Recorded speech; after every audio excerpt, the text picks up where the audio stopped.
You're tarnished.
Have you heard of the they serve? But you, I can play turning root to aid you. You need O to the foot of the then it said summon me. Ah, I bequeath. Use it. It will summon Torrent. Treat him with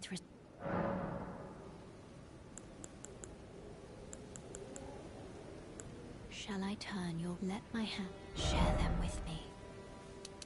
Your thoughts, your ambitions, the principles you would follow.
general setting.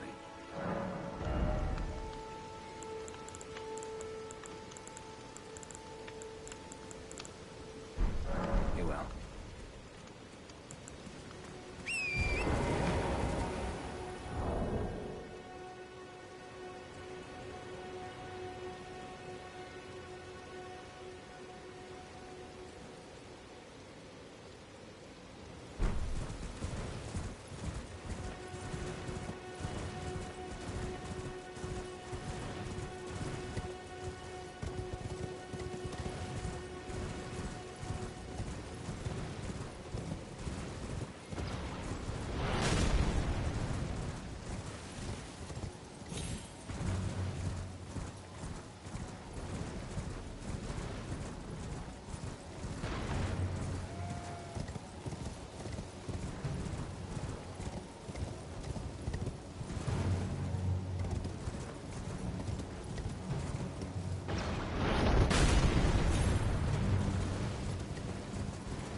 Tarnished. May I have a word? A pleasure to meet thee, Tarnished. I am the witch Renna. I'd heard tell of a Tarnished hurtling about atop a spectral steed, and upon the talk thou art possessed to the call forth. Ah, I was entrusted by torrents. 'Tis a bell, summon them with it. The spirits now it is that. Forgive mine intrusion, Tarnished. I doubt we shall again meet. How long will it be before the Tarnished type?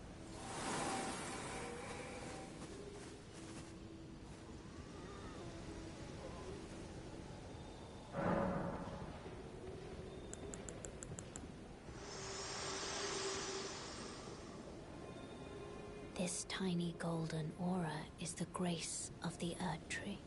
This light, but now, it is all that guides you. Also, you can see them, can't you? The rays of grace that guide you through your burden. Upon the cliff in Castle Stormvale is a shard bearer, a demigod, who inherited a fragment of the shattered Elden Ring. If the rays of grace signal the castle, then the Elden Ring beckons you. As an ally, pray that you are fit to face the... Shall I turn? Let my hand share them with me. Your thoughts.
forgive me, to determine if you had. It seems torrent, whereas I may. There is but one I can take gathering place.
mal schneller.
So, oh no, my crap.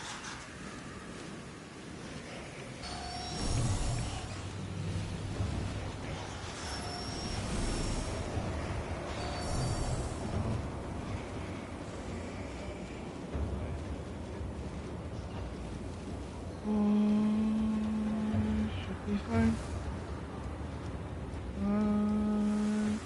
Should be fine.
80, go fast.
What do I want to run?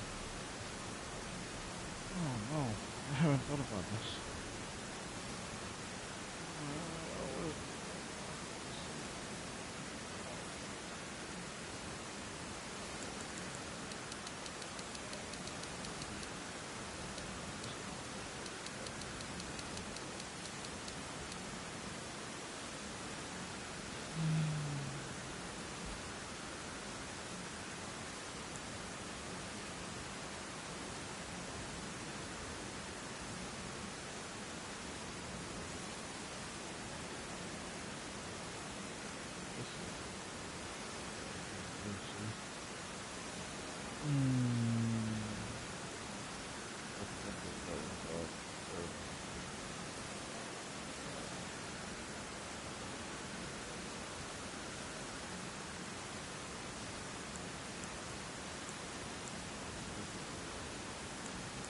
I think I should do this. Oh, I should have done that before I stopped this. No. Wait, what you...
What is good? Um,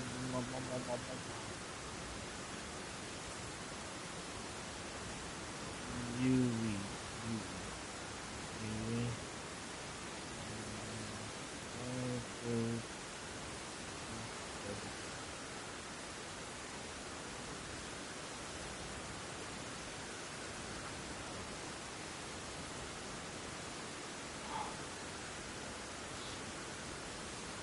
Where what was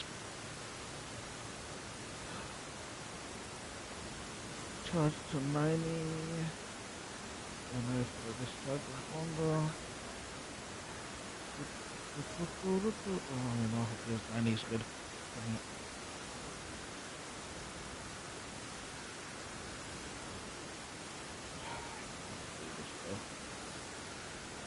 Spells, Ashes of War. I try not to carry too much stuff from the base game, as I do want to cover some brand new stuff. Anyway, let's just get started. The Sword Lance and the Smith Script Shield do make for a very powerful strength-based pairing. The Sword Lance is going to be the highest damaging heavy thrusting sword in the game, and heavy thrusting swords are one of the best classes. It probably gets the best two-handed moveset, very quick poking attacks, quick charged heavies, and get like the best running attack in the entire game without running heavy. Now unfortunately for the Sword Lance, this one actually does get the Lance or Great Spear types of running attack and heavy attack, which is still pretty decent, but I'm not going to like it as much as the heavy thrusting sword. But this doing the most amount of damage is going to make it still very useful. Now if you don't like the Sword Lance moveset, that's perfectly okay. You're not limited to using this weapon. Any type of strength-based weapon is going to serve perfectly fine. But the weapon skill of which we are going to pair this alongside with is going to be Flame Spear. This is a high damaging fire-based attack, of which fire-based skills do scale either up strength or faith, so it is going to be a very nice pairing. You can fully charge it for even more damage, and it does buff your weapon with plus 95 fire damage for 45 seconds. And you can also pair this alongside the Winged Serpent Helm to actually get 10% more damage for the skill. Now in our offhand, we are going to have the Smith Script Shield. It is just going to be a regular small shield that doesn't really get like the best blocking abilities. You can still block with it, and you also can just poke and block at the same time with a heavy thrusting sword. I wouldn't really recommend it, but the main reason we have this shield is for its skill Discus Hurl. It just throws the shield out as a projectile. Does go pretty far, does nice damage, and it also has like a little delayed effect to where enemies don't really try to dodge it as well. Now on top of this being a really good skill, it is actually currently bugged to where when your main weapon is actually buffed, it also adds the buff to the shield projectile. So in this instance, I have Flame Spear boosting my weapon damage by plus 95, but it also adds plus 95 fire damage to the shield in every single one of his projectiles until the buff wears off. And this is going to work with any type of buff. You can even use things like Royal Knight's Resolve, and every single one of the projectile attacks will be doing 80% more damage until the buff wears off, which is definitely very broken, and it definitely will get patched sometime soon. But don't worry, when it does, it is still going to be a very viable option, because it still is a very easy projectile attack that can do nice damage and only consumes 3 FP. Like 3 FP, and you can spam it over and over again. Doesn't consume much stamina at all. Any single time an enemy gets further away from you, just click the weapon skill, and it'll basically be like a guaranteed hit. Now in terms of the talismans, what we are going to be using is the Shard of Alexander to boost the weapon skill damage by 15%. The Smithing Talisman boosts the projectile attack of Discus Hurl by 10%. The Godfrey's Icon boosts charged skills by 15%, which is going to boost the Flame Spear Ash of War. Now this one isn't that necessary because you're only going to be using the skill to just keep your weapon buffed, which would be like once every 40 seconds. So if you found yourself not really using the skill that much, and if you feel like you needed more survivability, probably go into the Crimson Seed Talisman instead. And the last talisman I do have is the Dragon Crest Great Shield Talisman, which is going to be more damage negation. But if you felt like you didn't really need much more damage negation, you can go with the Spear Talisman instead. That is going to enhance your counterattack damage even more. As for your crystal tips, the Milady is going to be one of the best infusible weapons in the entire DLC. It is going to be a light greatsword, of which they get an amazing moveset, good variety, very fluid combos. Do also get some decent amount of stance damage that can range between straight swords and great swords. The light attack combos will do about straight sword stance damage, but their charged heavy attacks can actually do great sword stance damage, which is actually really good. They also do get a wide range of Ash of War options, and also do get a unique one called Wing Stance, which this is going to be our skill of choice. It does give you either the option of a flurrying attack or a poking attack. Now the cool thing about this skill is that you can actually combo the flurrying attack into the poking attack directly afterwards, and it can actually result in high amounts of damage and high amounts of stance damage, because a 3-hit combo can hit for about 15 stance damage, whereas a lunging attack can hit for 30. And being at how far that it actually does lunge and how quick the recovery frames are, it's not going to be that risky of a skill to use. Now, being that this is actually going to be a dexterity build, we're going to have this paired alongside a keen-based infusion. It means that you can buff the weapon, of which if you do have a bunch of different types of greases, you can just apply them onto the weapon if you wanted to, although it isn't that necessary. But in our offhand, we are going to have the Ansbach's Longbow. This is going to be a new bow to the DLC, and it probably is just the best bow in the entire game.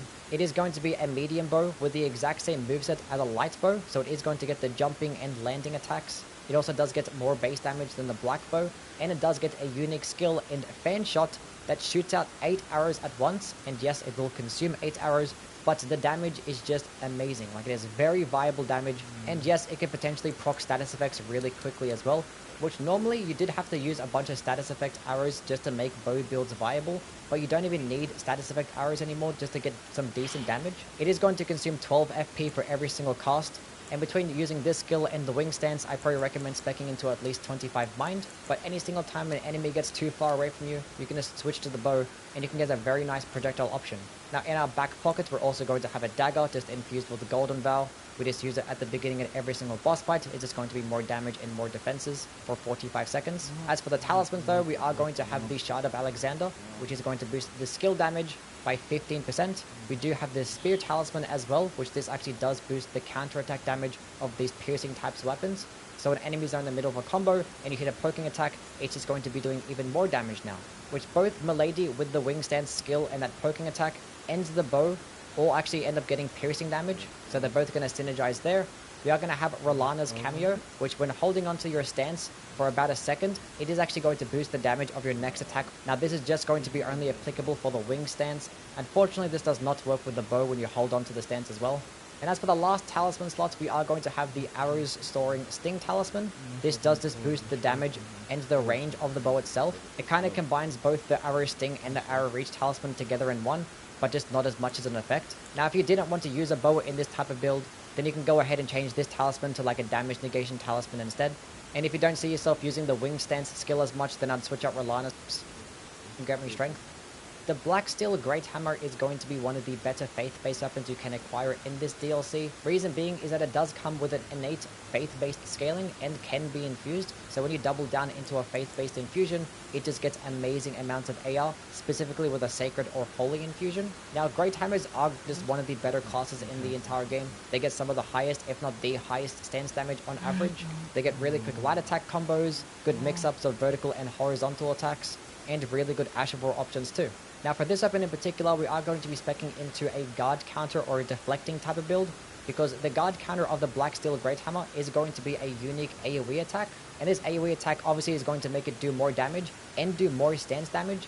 The entire guard counter attack can do 48 stance damage, which out of all the guard counters, this is going to be the highest amount for stance damage. And the weapon also does get somewhat decent guard boost and guarded damage negation, so blocking in itself isn't going to be that bad, but obviously we're going to be pairing this alongside the deflect tier, because this crystal tier for 5 minutes does make it to where when you block at the correct time, we'll just end up taking no damage, a lot less stamina damage, and our guard counters will be boosted in damage as well. And this can range from 40 to 80% depending on how many times you deflect before attacking, which 80% more damage to a guard counter on top of doing 48 stance damage. This is going to be incredible. Now, being that we are committing to a stance breaking build, we're obviously going to infuse this weapon with Cragblade. Cragblade is going to add 10 more stance damage to the weapon, and also add 15% more physical damage, but the main benefit is going to be that stance damage. Now, in our offhands, we actually are going to have the Sword of Light. Now, we're not going to be using this to attack at all. We're just going to be using it for its skill, because the skill actually does serve as a holy body buff, which is going to stack with things like Golden Vow, and that's just going to be 20% more holy damage for 60 seconds. Now, in terms of our talismans, we're obviously going to have the Curved Sword Talisman for more guard counter damage. The Dane's Footwork is one of 2 hand-to-hand weapons in this game. This one is going to be primarily your kicking-based one. And for a while, I was trying to make like a really good hand-to-hand type of weapon, but every single time that I was trying to build around one, it just felt like a worse version of like a fist-based weapon. But I did decide to settle on another guard countering build using deflecting and the Divine Beast Frost Stomp weapon skill because it has some really good synergy going on. Now the reason why we decided to do deflecting is because for some reason the Dane's footwork just hits twice with a guard counter. The Dry Leaf Arts only hits like one time, but for some reason this thing hits twice, which is doing like twice as much damage and like upwards of like 40 stands option. The Poison Flower blooms twice is an absolutely amazing Ash of War in this game that can just do monstrous amounts of damage. When using it against an enemy that is inflicted with poison or rot, it just ends up doing so much more damage. Now yes, it does actually remove the poison or rot effect off the enemy, but the trade-off is just immense amounts of damage. Now this skill actually does scale off the arcane stats and your arcane scaling. So going into high amounts of arcane with an occult-based weapon is going to be the best thing that you can do in terms of maximizing the damage. And being that the objective is to try and proc poison as fast as we can so we can use the skill to get more damage, it's obviously going to be best paired alongside a weapon that can get poison and that can be infused, of which unfortunately there's only one in the Venomous Fang. Now the Venomous Fang is an amazing weapon. Hey, what's going on, guys? Welcome back. Thank you so much for clicking on the video. Today we are breaking down the top 3 best Elden Ring beginner builds to make you feel overpowered and unstoppable right away. This list includes the Blood Flame Samurai build, which harnesses the power of the Blood Flame Blade to help you stack Bloodlust quickly and melt enemy health bars. We are also going to be breaking down the best early game Sorcerer build, which takes advantage of one of the best gravity spells and magic weapons to provide all the tools you need to eliminate any enemy that stands in your way. And last but certainly not least, the Holy Warrior build, which offers multiple sources of damage, including Dragon's Rot Breath, lightning spears, and flame sling, which unleashes a ball of raging fire towards your enemies. No matter which path you choose, each build will equip you with the best items and will make you feel incredibly overpowered. The Blood Flame Samurai build is perfect for anyone that wants a hard-hitting, melee-focused build at the very start of the game. Your starting class will be the Samurai, which comes equipped with an Uji Katana and a bow, which is great since it provides a way for you to attack enemies from range.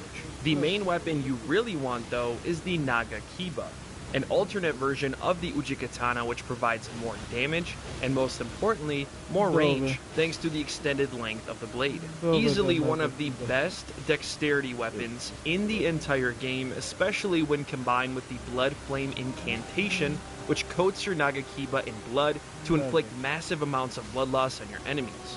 Before you grab the Naga Kiba, it's a good idea to head over to Fort Hate in Limgrave so you can kill the knight and obtain the Bloody Slash Ash of War. This is a really great Ash of War to add to your Uji Katana. You do lose health each time you activate it, but when used carefully with the right timing, it can deal a lot of damage. If you're interested in dual-wielding Uji Katanas, you can find another one at the Death-Touched Catacombs in northern Limgrave. Dual wielding is great because it provides more damage over time and stacks blood loss faster, since the Uji Katana already lets you stack blood loss with each consecutive hit.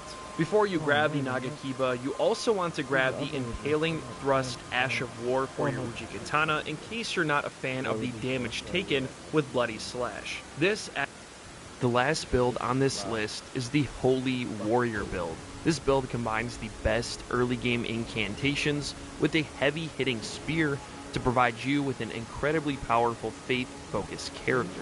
This build offers multiple sources of damage, including Dragon's Rot Breath, lightning spears, and flame sling, which unleashes a ball of raging fire towards your enemies. The very first item you want to grab is the flail melee weapon that can be found in a chest at the back of the carriage in the Gatefront Ruins in West Limgrave.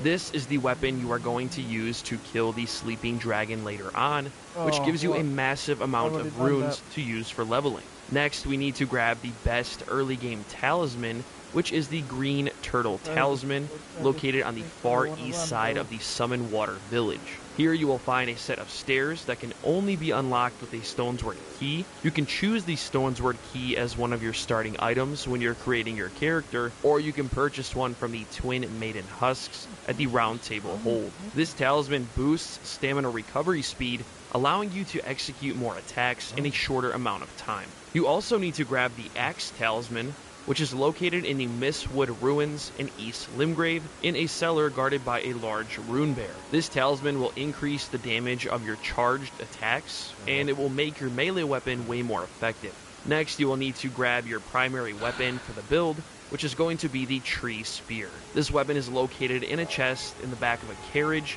in South Liurnia, far in the southeast, at the edge of a broken bridge towards Limgrave.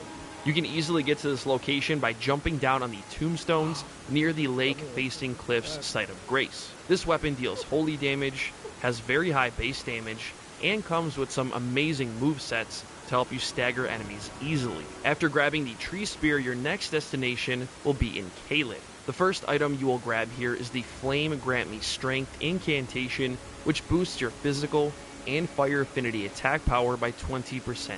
This incantation can be found on a body behind Fort Gale in Caelid between two Flame Chariot enemies. Now that you are in Caelid, now is the perfect time to level up your character so you can wield the Tree Spear and cast more incantations later. Your first stop should definitely be the Lenny's Rise site of Grace on the northeastern part of Caelid. This is a great early game spot for farming runes, and you can also find a memory stone here which will allow you to memorize more incantations. Right behind Lenny's Rise you'll see a wind jump. If you jump towards the tower, you should be able to reach the staircase on the outside, and if you make your way to the top of Lenny's Rise, you will find a chest which contains a memory stone. You can also get a fourth memory stone which you can purchase from the Twin Maiden Husks at the Round Table Hold, allowing you to memorize a total of 4 incantations for the build.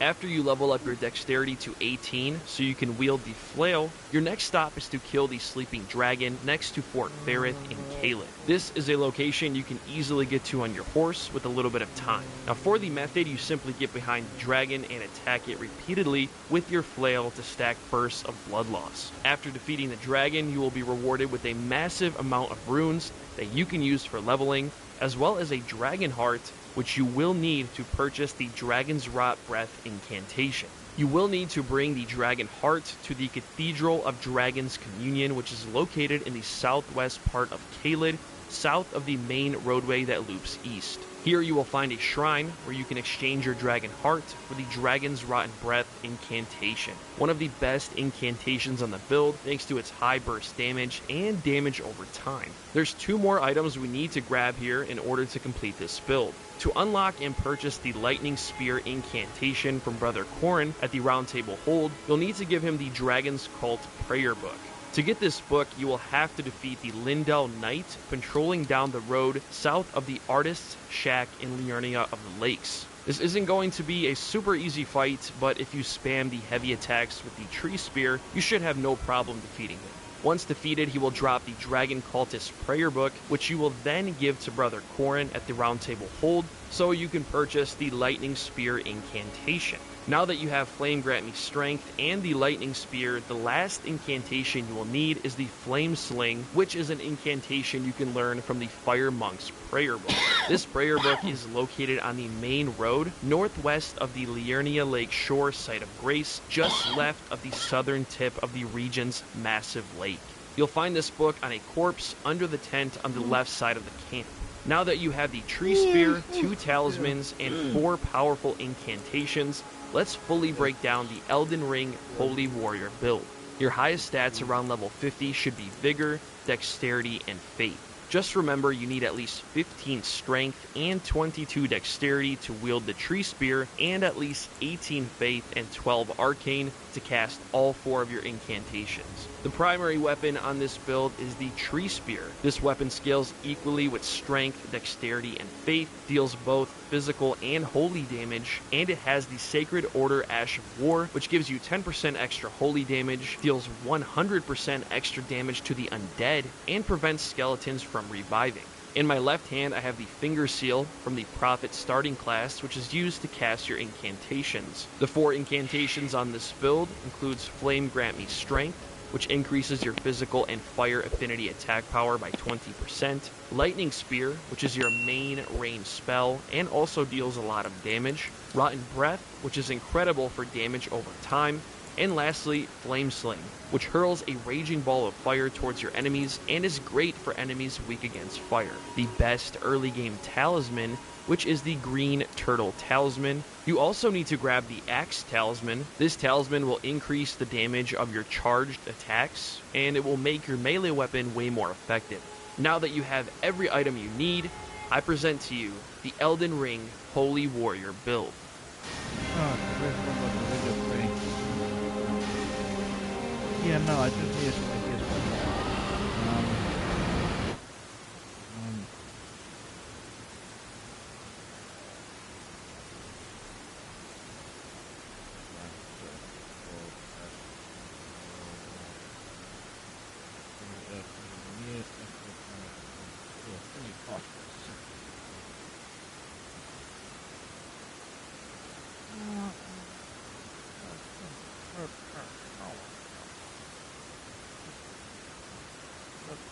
What I need is like damage.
run. Anonymous TikTok user BB11 says that for the last 2 years he's been dealing with unnerving paranormal activity in his home in Texas. He says that it's gotten so bad that he can't sleep without the lights on. So, one night one of his friends is sleeping over when BB11 begins to hear strange sounds coming from his bedroom closet.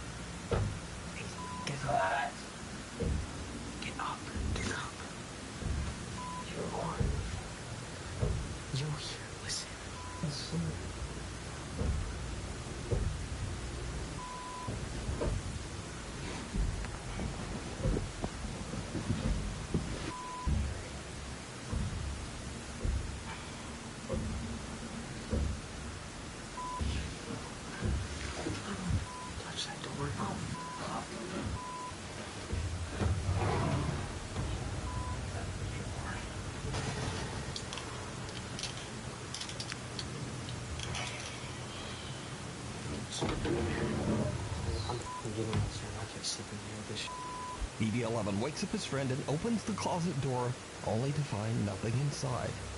Now his friend is actually skeptical and really just seems to be very annoyed by the whole ordeal. But either way, TikTok user BB11 makes it his mission to record evidence of his terrifying experiences. Late one night when he's all alone, he hears sounds coming from the hallway just outside his bedroom. He quickly grabs his phone and begins to record. What happens next is downright chilling. Okay guys, I think this might be the last time.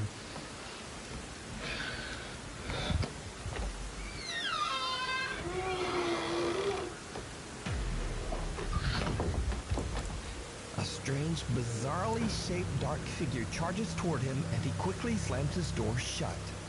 But what do you think this could be? Is BD11's home haunted, or is it all just an elaborate hoax? You decide. Merton Priory.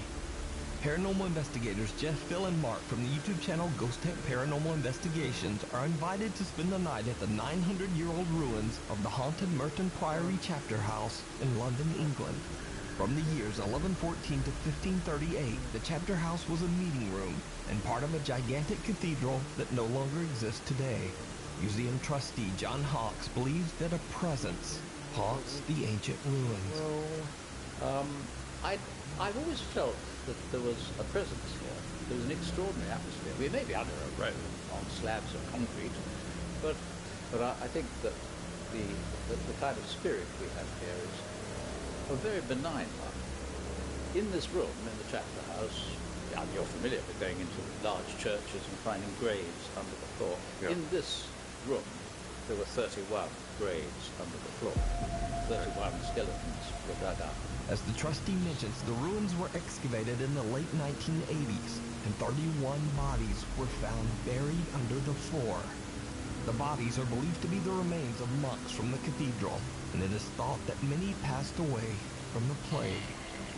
That night, the Ghost Tech team sets up their static cameras and begin their investigation. Jeff sits on the floor asking questions of the alleged spirit, and then things take a terrifying turn.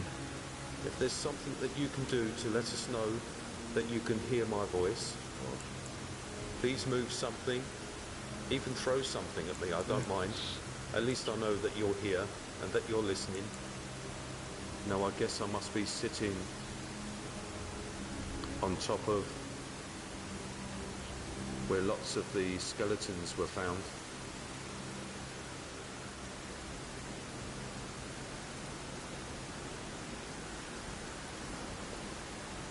Can you come and take a seat next to me?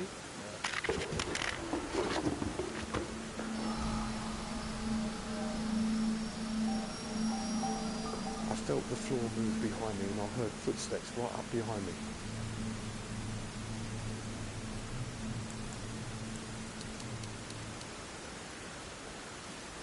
Can you come and take a seat next to me?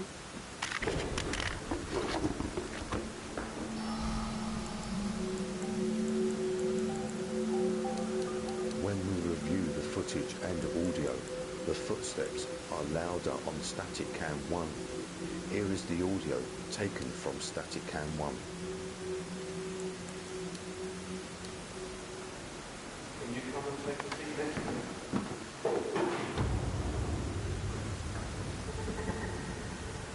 Hi there. I heard you. Sorry you made me jump. Oh, Jeff jumps up in shock as he feels movement on the floorboards and hears footsteps right behind him. Now, Jeff is normally very calm and composed during their investigations, but he freaks right out and even drops his recorder to the floor and almost breaks it as he jumps to his feet. However, the Ghost Tech team has no idea that they captured something even more shocking.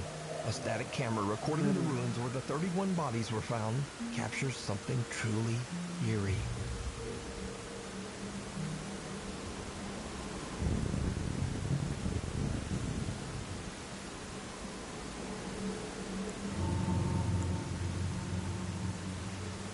A dark figure seems to walk from the preserved coffins on display against the back wall and simply disappears into thin air.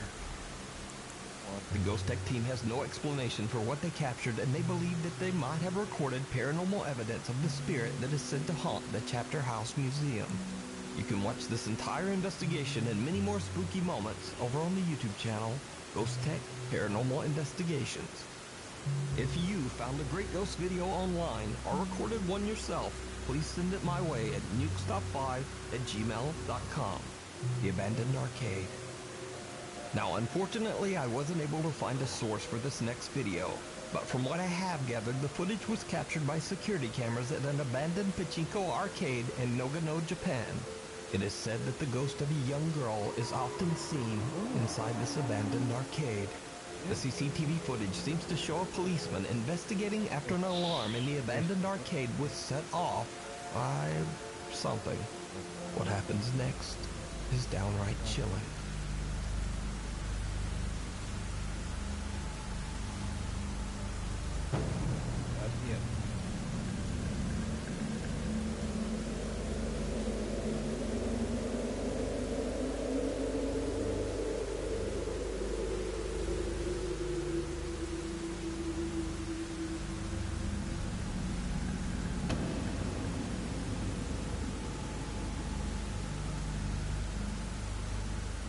What looks like the figure of a young girl can be seen following the policeman, but he doesn't see or hear anything. When the policeman turns to leave, the girl can be seen suddenly crouching nearby. Now, because there's no source, we'll probably just never know what happened. So, the footage remains unexplained. My Haunted Hotel. So you might recall from our previous story on Nuke's Top 5 that at the allegedly very haunted Ye Olde King's Head Inn in Chester, England, the owner, along with his two friends, actually allow curious ghost seekers to spend the night at the 400-year-old inn and investigate the paranormal activity for themselves. And the guests usually find something spooky. It's all captured by their 16 CCTV cameras and posted to their YouTube channel, My Haunted Hotel. Well, since our last update, some new spooky incidents have been caught on camera at the hotel. Of course, there are the usual hotel guests who come in as skeptics with a bit of an attitude.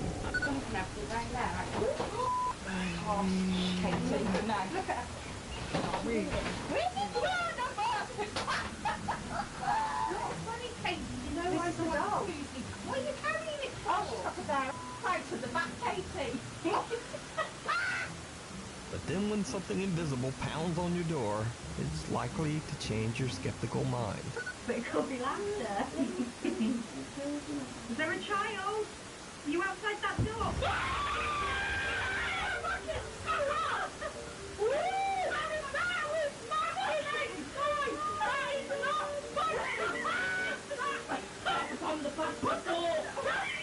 That's got to be the door. That is the door. Oh my god. Are you outside that door? But they have caught some other chilling evidence that even freaks out the My Haunted Hotel team. In this clip, the team is gathered in the restaurant of the hotel with a group of guests when they experience something that shocks them all. I need to hear you, Charles. I need to know who you are. Is your surname Griffith?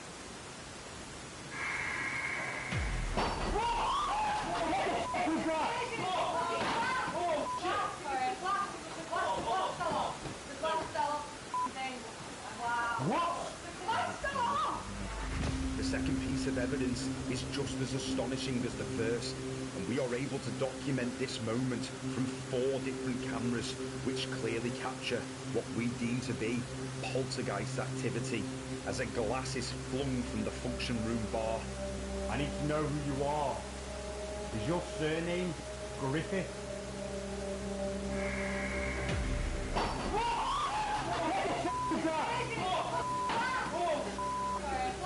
Is your surname Griffith?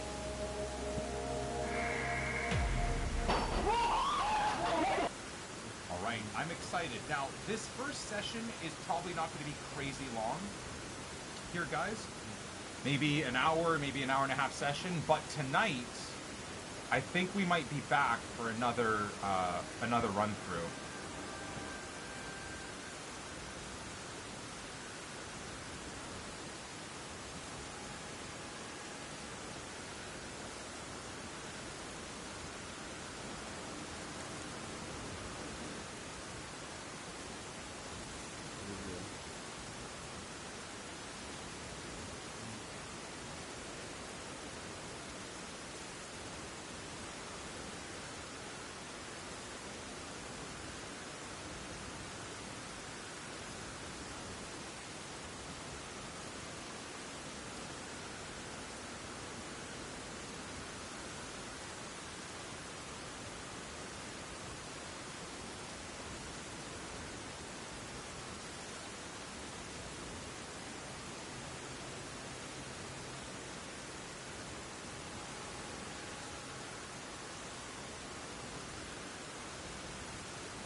Is your surname Griffith?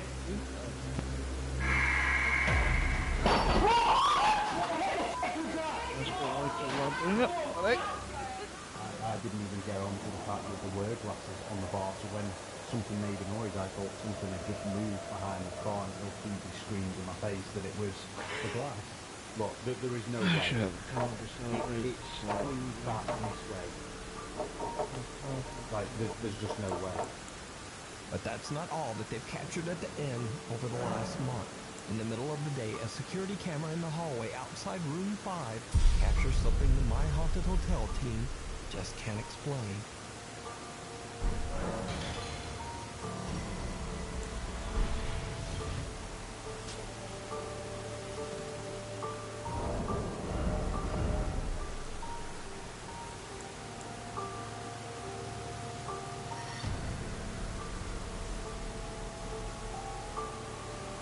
A shadow figure seems to just materialize at the end of the hallway and then quickly disappears.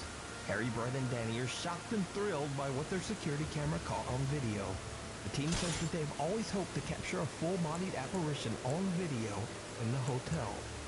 So, to watch many more spooky incidents that the team and hotel guests experience within the old King's Head Inn, you can go to the YouTube channel, My Haunted Hotel.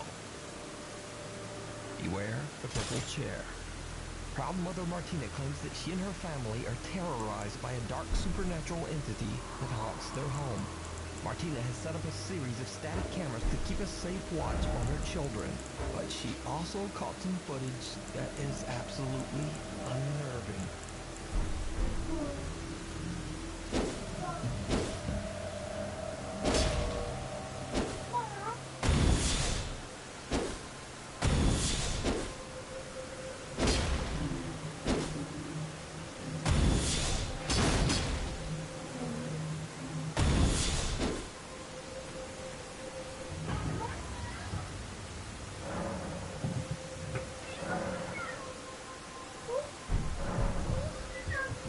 Two doors move by themselves and the boy calls for his mother, but otherwise doesn't seem concerned.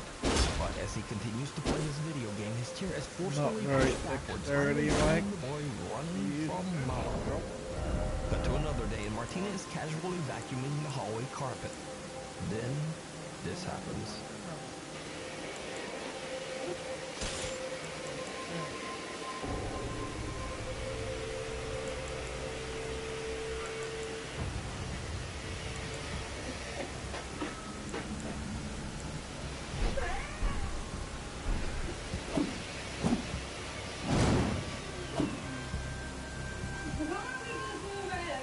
Again, a door moves by itself and Martina's vacuum seems to float into the air as she hysterically slaps and screams at it until it just drops back to the ground. But the creepy activity doesn't stop there. Martina and her son are home alone one night when the living room security camera captures this.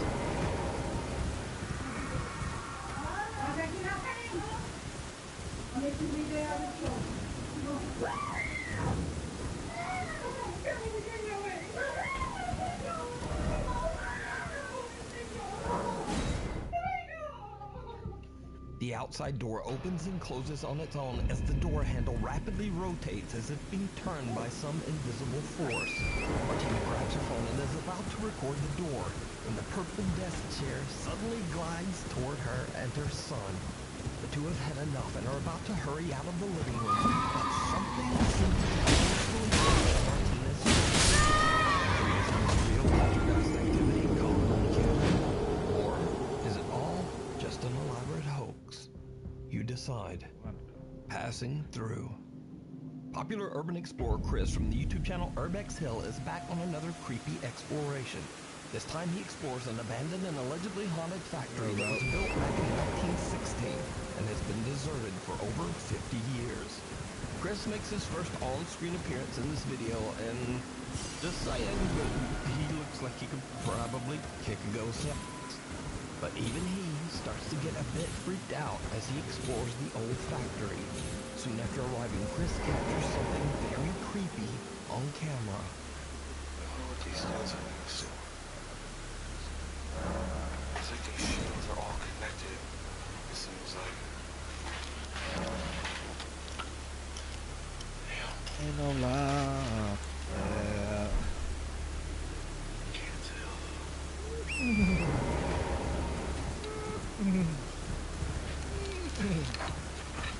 A dark figure can be seen quickly moving out of sight at the end of a small tunnel system. But in the dark, Chris doesn't even notice the strange shape and just continues exploring. Chris sets up a static infrared camera to record himself as he checks out the main hall of the factory. What happens next is downright chilling.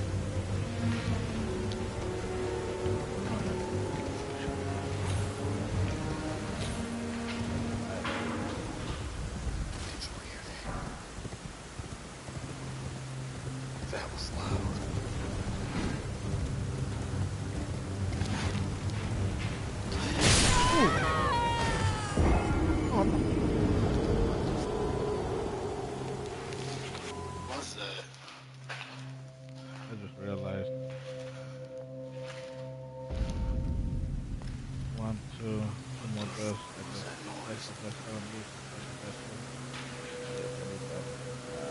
Did you see it? Right after Chris is startled by a loud noise, a pale translucent figure seems to actually pass into his body, and he spins around as he feels something that gives him chills. That was loud.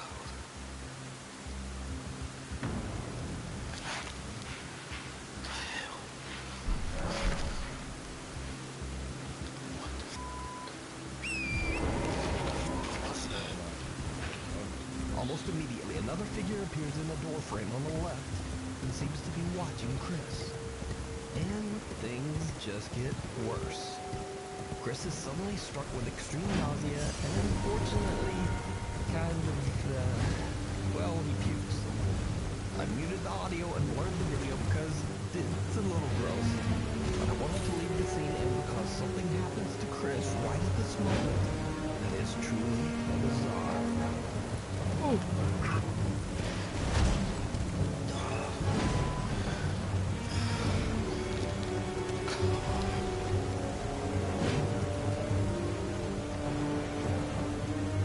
Oh. Hello.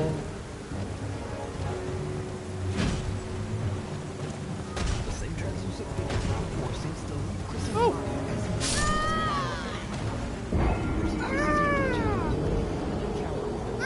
presence, and that something sinister actually entered and left his body. But what do you think? You can watch this entire exploration and many more adventures in creepy, abandoned places over on Chris's YouTube channel, Hill. The Doppelganger. Giovanni Lima was living a quiet life with his girlfriend Laura in Sao Paulo, Brazil. But lately he says their lives have been turned upside down by some truly terrifying events. One night, the couple falls asleep on the couch in the living room when Giovanni is woken up by a very disturbing sound. Alright,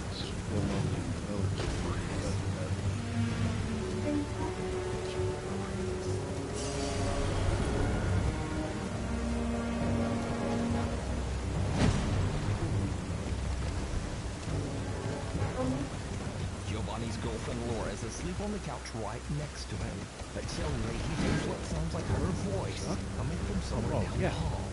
That's what I want. In another video, Giovanni says that he began to feel very ill shortly after this incident and was forced to go to the hospital. As he's telling the story, something happens that he simply can't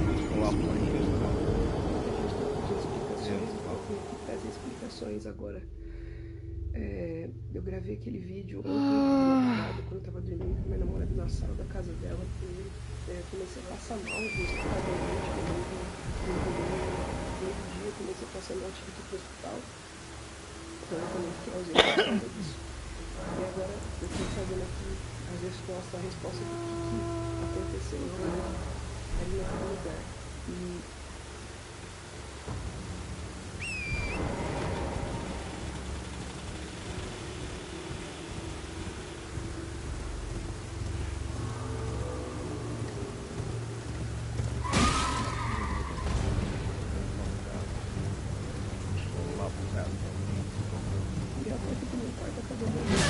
Oh! Oh!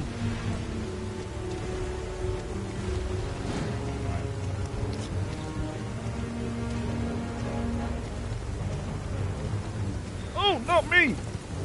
Not me! Not we! Not we!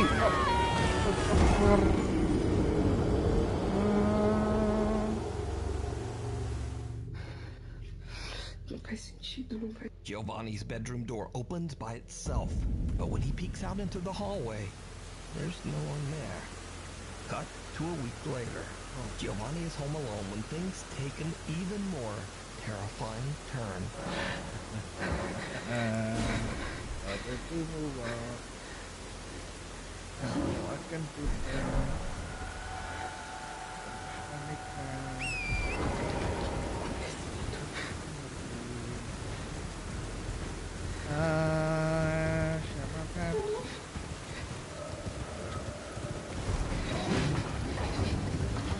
Again, a female voice can be heard calling out to Giovanni, even though he's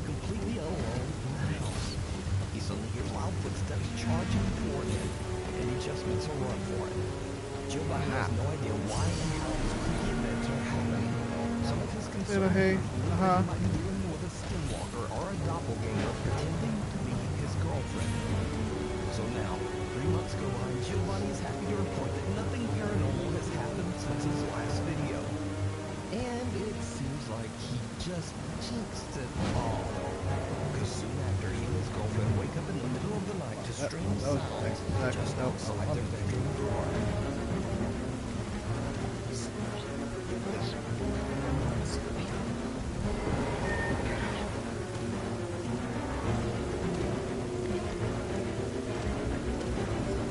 Whatever's haunting the couple is dead, and it seems angry. So what do you think is going on here? Really? Let me know down in the comments. Ghosts of Carmel, Maine. Campers on the YouTube channel Ghosts of Carmel, Maine might seem very familiar, as I've featured updates on his continuing story many times on News Top 5. Kent has spent 5 years of his life documenting the disturbing paranormal activity he experiences day and night in his home in Carmel, Maine. Lately, Kent has captured even more terrifying paranormal encounters. One day, Kent is home alone and working in his office when he hears voices and bangings coming from somewhere inside his house.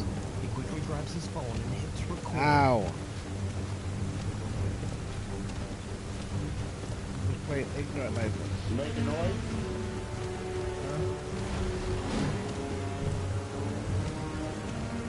You making noise upstairs?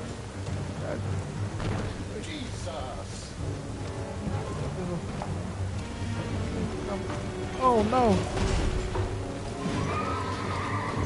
Oh damn! Oh damn! At around 5 a.m., some strange sounds wake him up. He quickly turns on the light and he sees something in front of his window that shows him right to his finger. He immediately grabs his phone and hits record.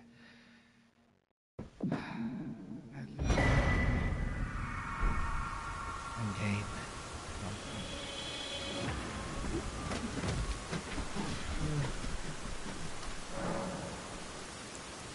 A dark shadow figure can be seen standing at the end of the Don't have it now. slightly moving or perhaps even vibrating before it just disappears into thin air. So what do you think is going on in Kent's home? Let me know. You can watch many more paranormal moments over on Kent's YouTube channel, Ghosts of Carmel, Maine. Over.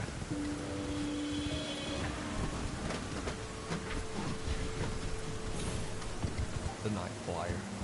This next video is sent to me by Nuke's Top 5 viewer Mark from Greenland. So one evening, Mark is out in the snow with his daughter, walking the family dog. But Mark's daughter spots something truly bizarre up on the hill.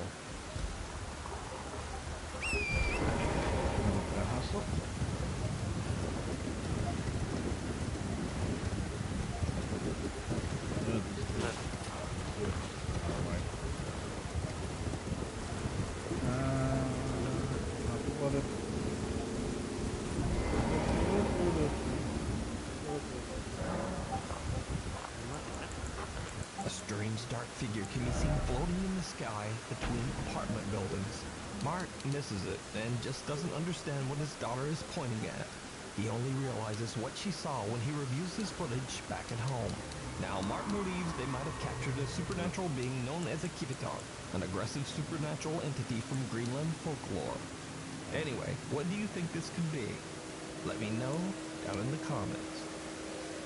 Hidden in the dark. For the last 3 months, popular YouTube ghost hunter Franco TV has been on an extensive trip through several countries to explore the most haunted and downright dangerous locations in South America. Now, not too long ago, I featured Frank's terrifying exploration of the Presbítero Maestro Cemetery in Lima, Peru, where he captured some shocking moments that are still unexplained to this day.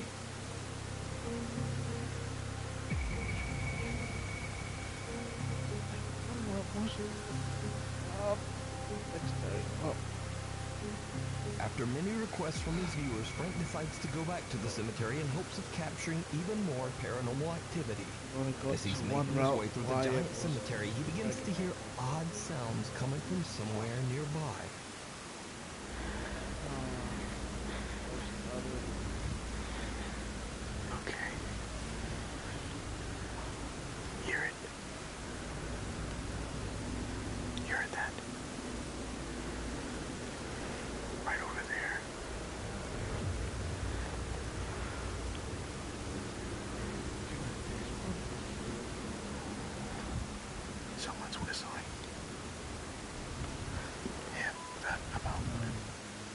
Frank is a little spooked by the strange sounds, but what he doesn't seem to notice is that someone or something seems to be lurking just behind the tombstones.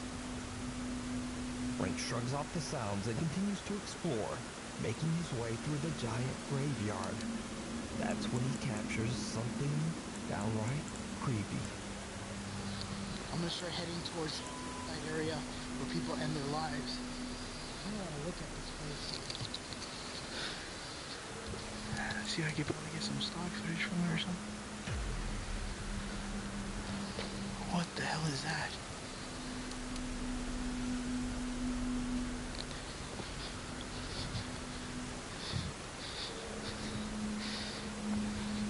Hold on.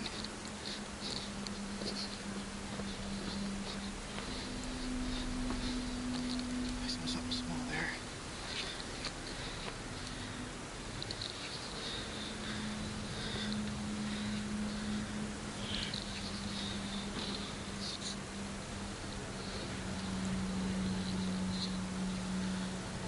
When brightened and enhanced, the pale face can be seen looking out from inside one of the crypts. Frank spots the peeking face and quickly hurries over to look inside the crypt. But there's no one there. The cemetery is dark and it's hard to see, so Frank believes that he might have just captured a reflection from something inside the crypt. He again shrugs off the bizarre event as something that can just be explained. But what happens next is absolutely horrifying. That's the door there.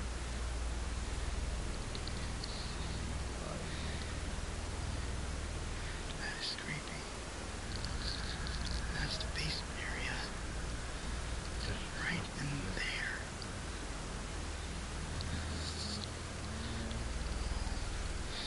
Is there another gunshot over there? Did you see it?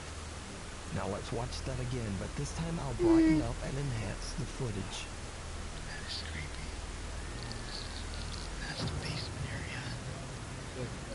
Right in there. Something can be seen standing right at the bottom of the crypt stairs, but when Frank shines his flashlight, it just seems to disappear. So could this ominous figure belong to the person buried inside the crypt? You decide. You can watch this entire exploration series of the Presbytero Maestro Cemetery over on the YouTube channel, Franco TV. Thanks so much for watching. You're probably tired of me saying this, but my upload schedule is crazy. So please subscribe and click to turn on notifications so you never miss a video. My Instagram is there, Twitter is right there, and the TikTok. Hopefully, I will see you back here for the next video.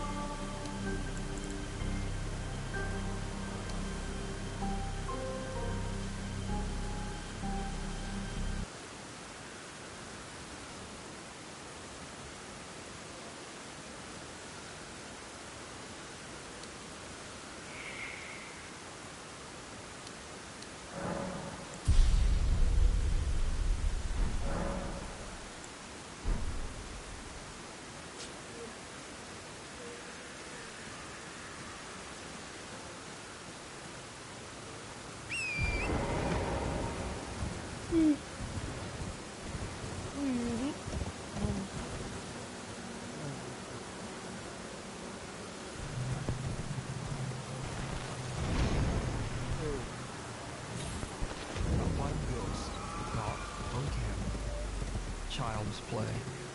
Facebook user Ashley Hammond believes that throughout her life, she's always had something paranormal attached to her.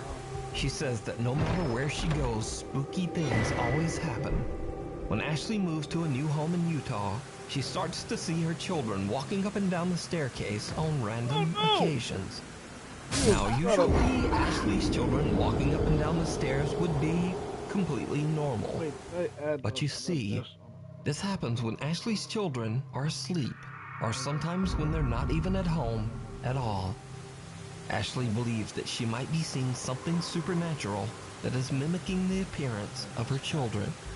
Now, Ashley wants to prove that she is not just imagining these strange phenomena, so she buys a security camera and points it at the staircase. Then one night, when all of her children are in bed asleep, this happens.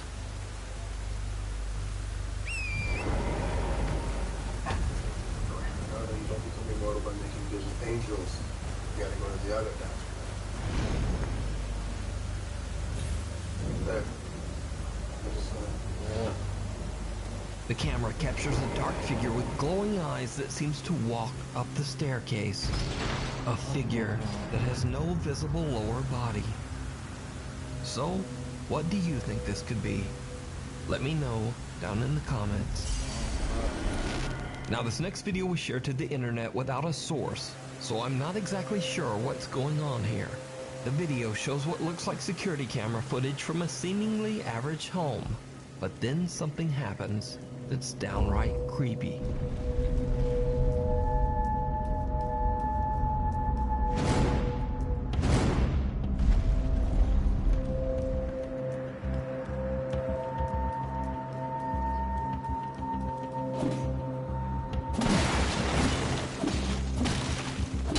A small translucent childlike figure seems to walk slowly through the living room. Since there's no source, I have no idea whether this footage is real or fake. But this creepy little ghost child is definitely spooky. Yeah, now I start the blue adventure, eh? Monique Chacon is spending a fun day with her son at a park in California when suddenly the little boy begins to act very bizarre.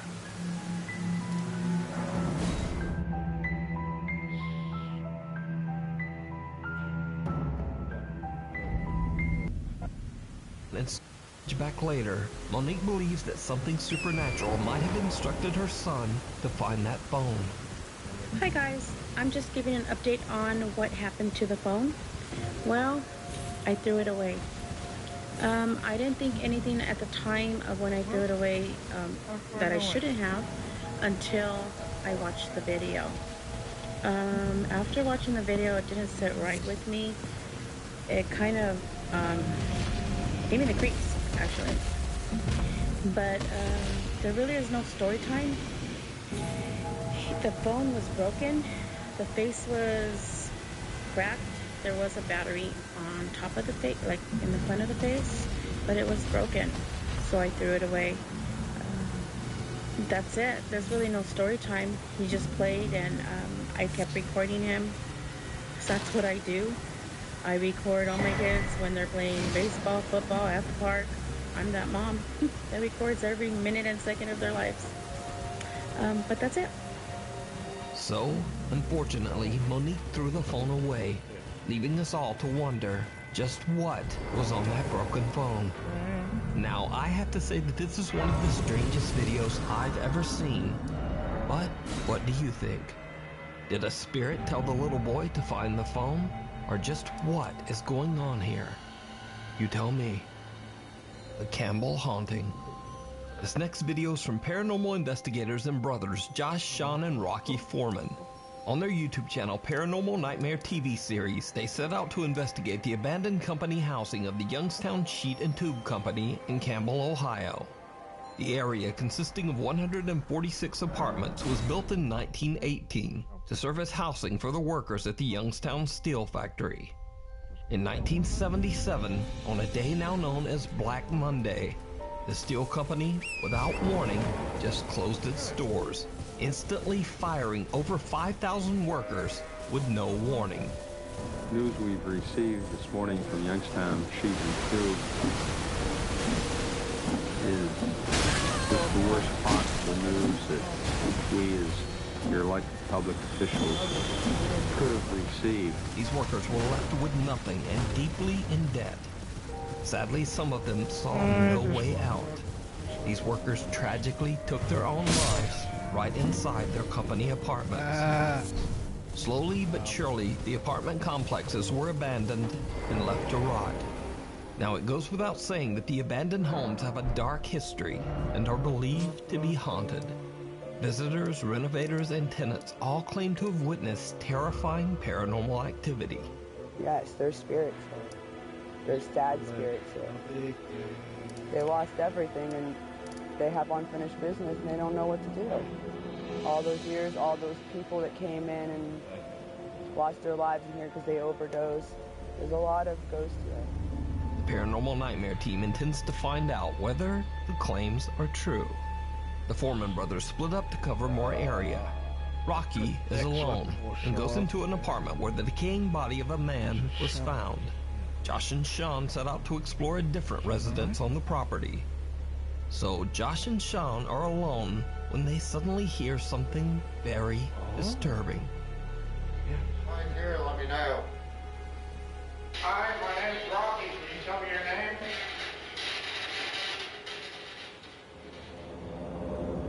Are you in this house?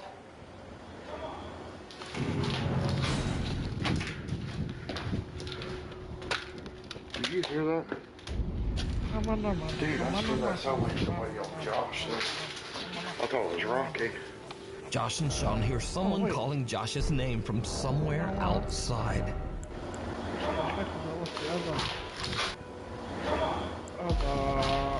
The two brothers believe that the voice is their brother Rocky calling out to them, but they quickly realize that it's not him. Inside the other apartment, Rocky is completely unaware of what is happening and is busy asking questions using a spirit box. Now, this isn't the only time this creepy phenomenon occurs. That night, Josh and Rocky are outside, while this time, Sean is inside on the upper floor doing a solo investigation. Again, they hear someone calling out. It's like when you're inside, you don't hear anything outside. What's wrong? What happened? Nothing. What are you doing? Why were you yelling, screaming? I wasn't.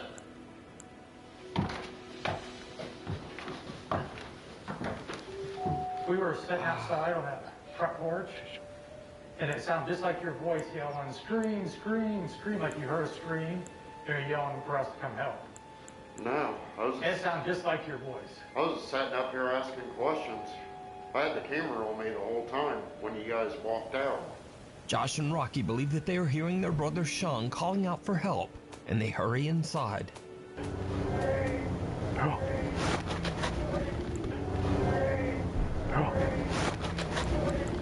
But it wasn't Sean.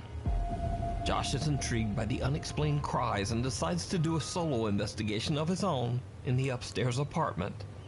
Again, he captures something creepy. My name is Josh. Can you please come in here and talk to me? Right there. Whoa.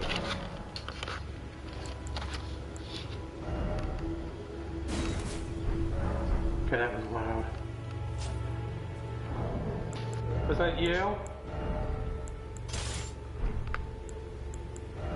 Nothing worse than being in a creepy house.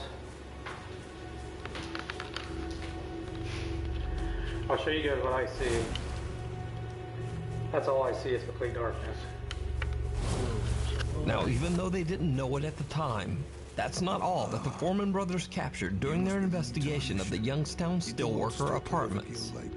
When they get back home, they review their footage of an interview with the apartment complex's redeveloper, Timothy Sokoloff. You've taken the undertaking of trying to save all these buildings. 14 years worth of it. In the footage, they notice that on the abandoned lot behind Timothy, they accidentally caught something downright chilling. And the one brother answered me, there were legs sticking out from behind the door. The other brother dropped dead, and he just left me on the floor. Like, nothing to it.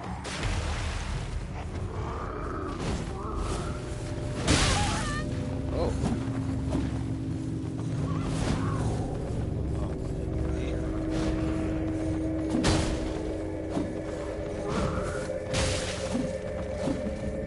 A pale translucent figure appears in the background behind Timothy. The figure moves around strangely and behaves in a very normal way. Whoever or whatever this is doesn't look like a normal person and seems to be ghostly white with no prominent features. So did the Paranormal Nightmare team capture the ghosts of the mill workers calling out from beyond? And who or what is this? Damn it. As always, I leave it up to you to decide. You can watch this entire investigation with interviews and even more possible paranormal sightings over on the YouTube channel, Paranormal Nightmare TV series. Before we move on to the next video, if you see anything that you think should be included in the top 5, contact us at nukestop5@gmail.com. Out of left field. For over a decade, Jen Barari worked hard to find the perfect home for her wife Heather and their 6-year-old daughter Ray. She eventually found an amazing colonial home in Pennsylvania that was built in the 1700s. The house sits on a 50-acre plot of farmland that also has a large renovated barn and 2 cottages. But soon after the renovations were finished, strange unexplained events began to occur on the property. The family began to hear terrifying noises and bangs, and even started to see odd shadow-like figures in the middle of the night.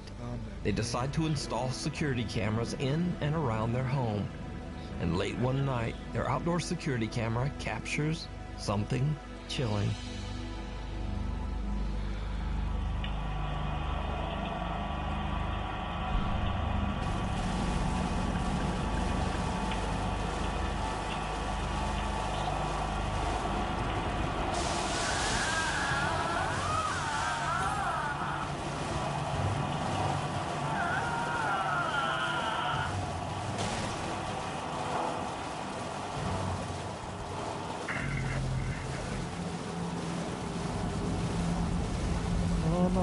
No.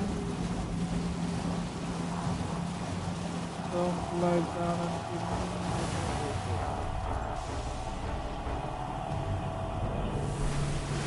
Oh.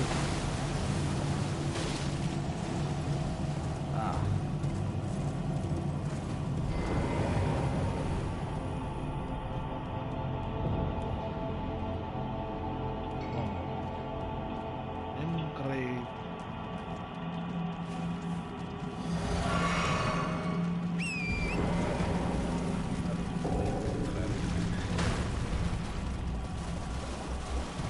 Someone or something can be seen limping along behind Jen's home. Whatever it is, it makes a very eerie and unsettling moan or screech. At first, Jen isn't sure what to believe and hopes it's just one of her friends or neighbors playing a very strange prank. But over the course of the next 3 months, the activity becomes more and more unexplainable as the events intensify inside Jen's home. And now, whatever is going on seems to start to affect her daughter, too. I know that it's not moving right now. Don't even. Oh my god.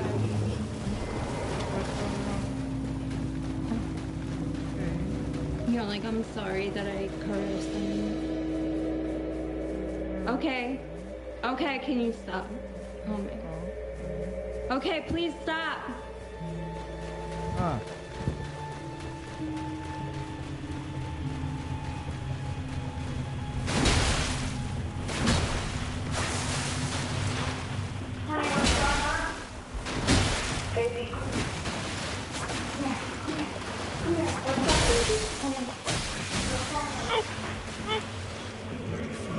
Objects move around and fall on their own, and Jen finds her daughter standing on her bed in the middle of the night, just staring vacantly at nothing. Eventually, Jen becomes convinced that she's dealing with real paranormal activity. She records another video to tell about the unexplainable events that she is experiencing. What happens next is absolutely terrifying. The last 2 nights I've been pulling off, so I'm gonna just update you guys really quickly. I'm in the barn house right now. I'm here alone. I'm hearing constantly. Last night I watched like a dog man walk out of the same pond. I'll show you where it is. It was insane. This is what I keep hearing, and I'm home alone. Hello? Honey? Okay.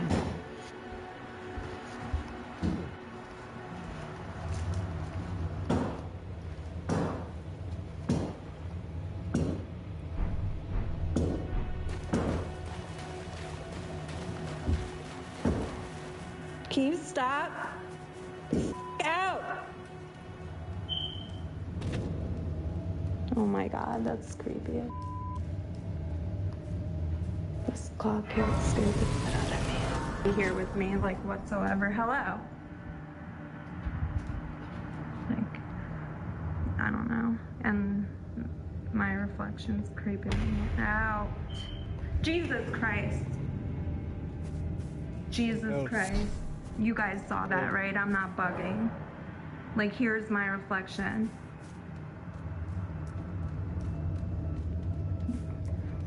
That's just my hair. Okay. Hold on, I need to watch this. Guys, I wanted to show you the f***ing pond, but please tell me you see that. There's something. It looks like the old man is coming out, I swear to f***ing God. What the f*** was that? Jesus, and there's a light on in the garage. Ooh, that's right. This is so f***ing creepy.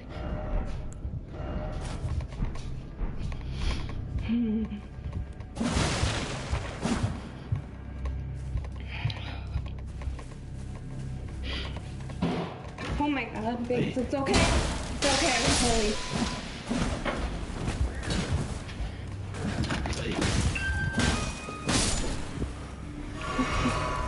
Honestly. Okay, let's go. A shadow figure can be seen standing behind Jin in the reflection on the TV screen. She quickly spins around, but there's no one there. Then, as Jen is looking out the window, another figure can be seen darting past the hallway right behind her. A loud bang frightens both Jen and her cat. And with that, she has had enough. Jen decides to just collect her pets and leave. So what do you think is going on at Jen's farm in Pennsylvania? Jen explains that she is currently seeking help from paranormal professionals as she can't move out and wants her family to be safe. You can watch all of Jen's paranormal experiences over on her TikTok page, J. Barari Resident. Japanese paranormal channel The Fourth Wall has been following the chilling story of an allegedly haunted house in Japan. The supposedly cursed home was once owned by a man named Suzuki, who moved into the house with his wife and young daughter. Over the following year, Suzuki began to behave very strangely. One day, he told his neighbor that he was horribly sad and grief-stricken because his wife and daughter had taken their own lives. The neighbor did his best to console poor Suzuki over his devastating loss. But the thing is, the neighbor later found out that Suzuki's wife and daughter were still very much alive. They had never taken their own lives, and in fact, they were still living in the house with Suzuki. But, ironically, only a few days later, it was actually Suzuki who took his own life. He was found hanging in an upstairs closet. His wife and daughter moved out of the house soon after. The next owner of the house claimed that he experienced extreme paranormal activity in the home, and that he even saw the ghost of Suzuki wandering the house. He moved out of the home after only a few months. Now, cut to present day, and a guy named Meguro heard about the home's alleged supernatural activity and was so intrigued that he decided to move into the house so that he could study and document the alleged paranormal events firsthand. It was probably a huge mistake.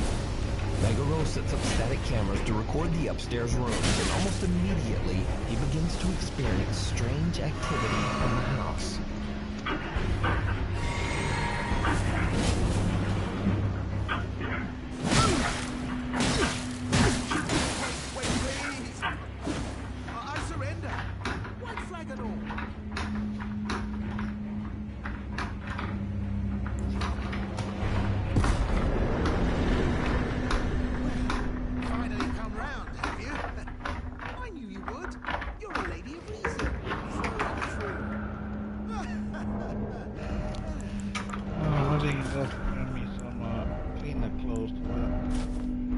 But now, the paranormal activity in the house doesn't seem to be limited to just the bedroom closet. Meguro sets up another security camera to monitor the bathroom area, and a few nights later, he catches this. Watch closely. I'll choose tarnished like only for now, in exchange for honestly, frankly. So don't be a stranger, I'll be ready to... Don't forget to pop back, I'll be ready to... Alright.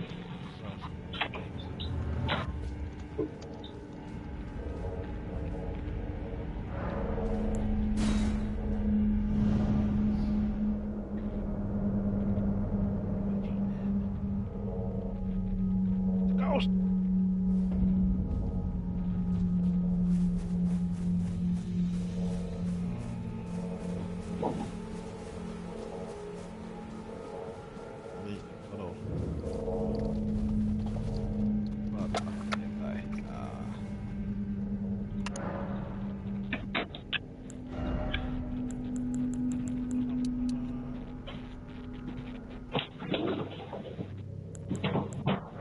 The water in the bathroom turns on by itself and then the door closes.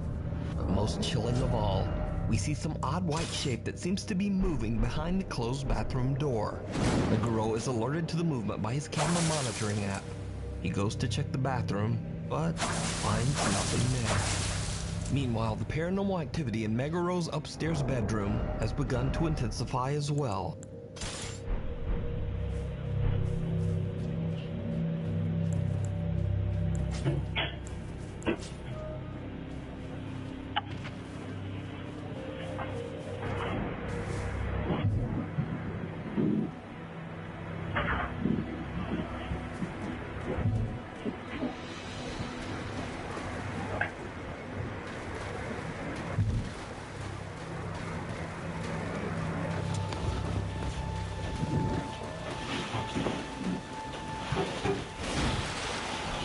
Other way for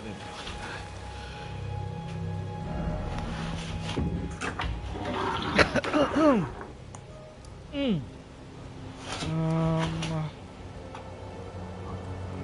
As Meguro walks into the room and turns off the light, we can actually see the closet door open slightly all on its own. And then we hear those strange bangs from the closet again.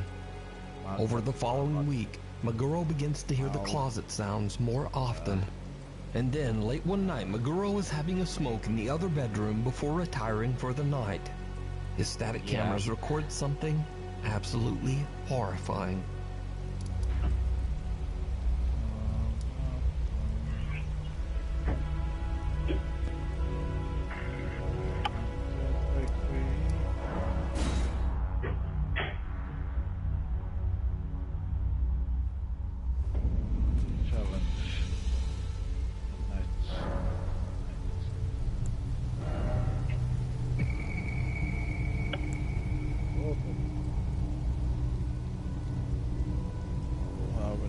As Meguro turns off the light in each room, and just before the security camera changes over to night vision, we see a strange dark shape just standing in the room. First in one bedroom, and then the odd figure seems to follow Meguro to the second bedroom. So could this be the ghost of Suzuki? Or is it something even more sinister? You decide. To check out the full series with English subtitles, head over to the YouTube channel, Fourth Wall. Hospital of Horrors. Indonesian paranormal explorer Chu from the YouTube channel Mob Team Explorer often travels to remote abandoned locations in Indonesia to broadcast his adventures live on YouTube. This time he finds himself at the ruins of Arseto Hospital, located near the city of Solo in central Java, Indonesia. Arseto Hospital was built back in 1915 and has been abandoned for over 20 years. It is said that long ago a Dutch nurse at the hospital tragically ended her own life and was found hanging in a hospital room. To this day, both patients and visitors claim to have seen her unhappy spirit roaming in the hospital halls. Locals also claim that the hospital was forced to close its doors after many patients began to complain that they had seen the terrifying ghosts of those who had passed away in the hospital. In the beginning of the live exploration, Chu doesn't seem to be bothered by the ghost stories, and even taunts the spirits to try to get them to show themselves. He makes jokes, he laughs, and just generally acts a bit goofy. But then, he suddenly hears a sound that puts him in a much more serious mood.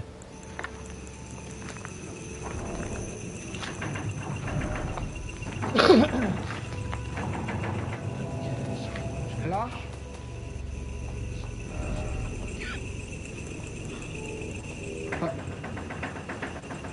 Ada suara?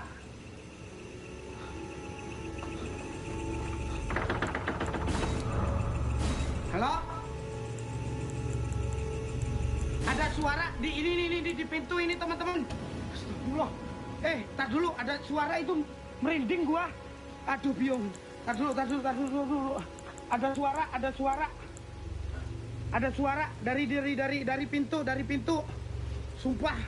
Di pintu ada yang gedor-gedor, Cok. The sound of a shaking door can be heard, and when Chu pans his camera around, two creepy legs can be seen hanging from the decaying hospital rooftop.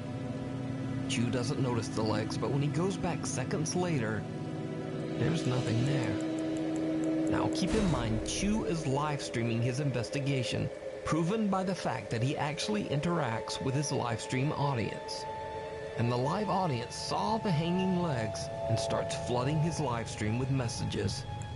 It kinda seems to freak him out. Aku mulai panik, Cok. Tadi ada kaki. Kaki apa? Hah? Kaki siapa, Cok? Hah?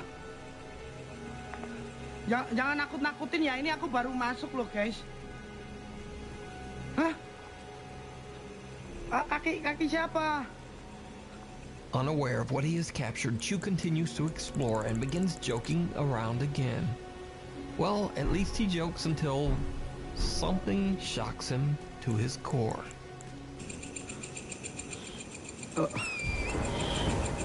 Ya udahlah, kita lanjut aja ya teman-teman ya.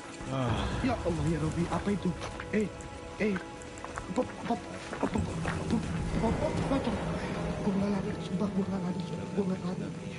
A small gray figure can be seen standing right in front of him. Shocked by the terrifying little humanoid shape, he turns and hurries away in the opposite direction. But when he turns around, whoever or whatever was there is now gone. Chu finally starts to take his own investigation very seriously and starts scouting the area in search of the mysterious figure he captured on camera. What happens next is truly bizarre. Hey.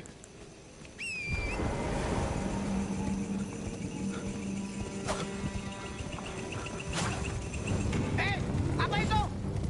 Weh, apa itu yang di situ? Weh.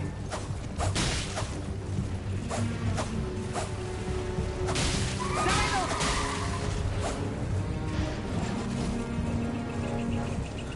Ada yang masuk dari di sini, teman-teman. Ada yang masuk dari sini. Kelebet gitu. Ada yang masuk dari sini, teman-teman. Kelebet gitu.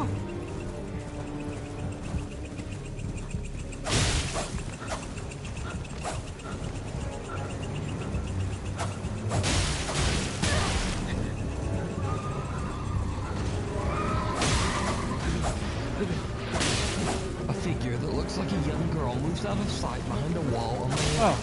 Damn it. But that's not all. Because, did you see it? Oh no!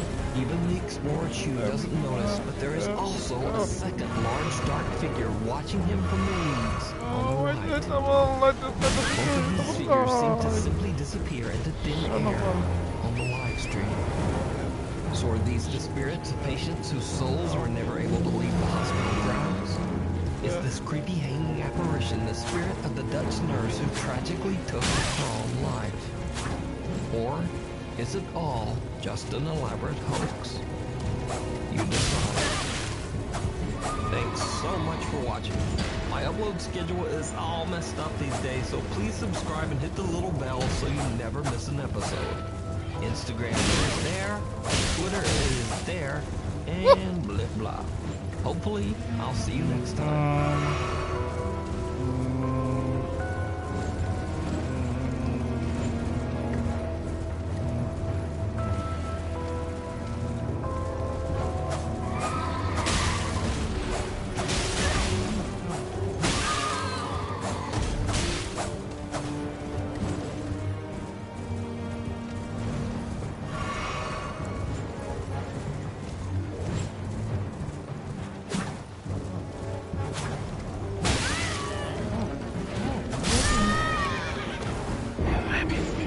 outside.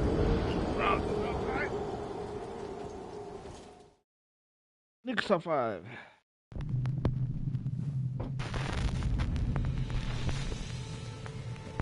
Top 5 ghosts caught on camera.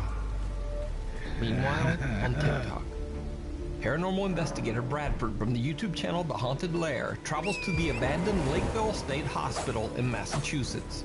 The hospital opened in 1910 and served as a sanatorium to treat patients suffering from tuberculosis and other chronic and crippling conditions.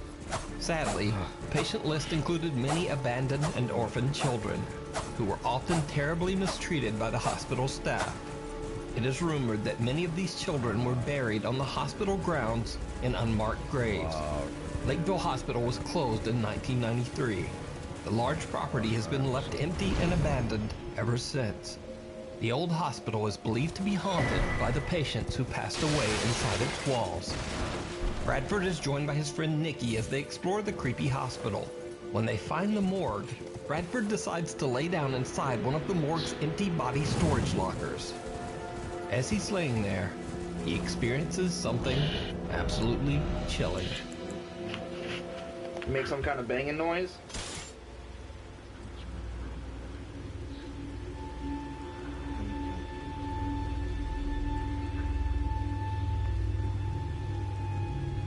Mickey, do you hear that banging noise?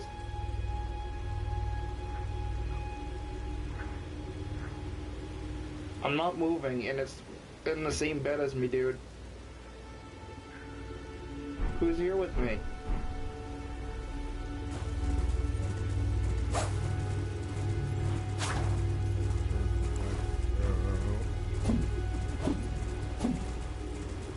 You really can't hear that, Nikki?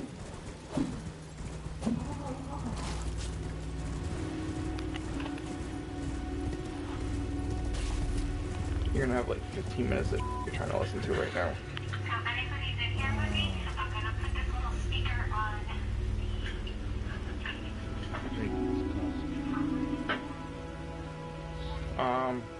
Are you walking around right now?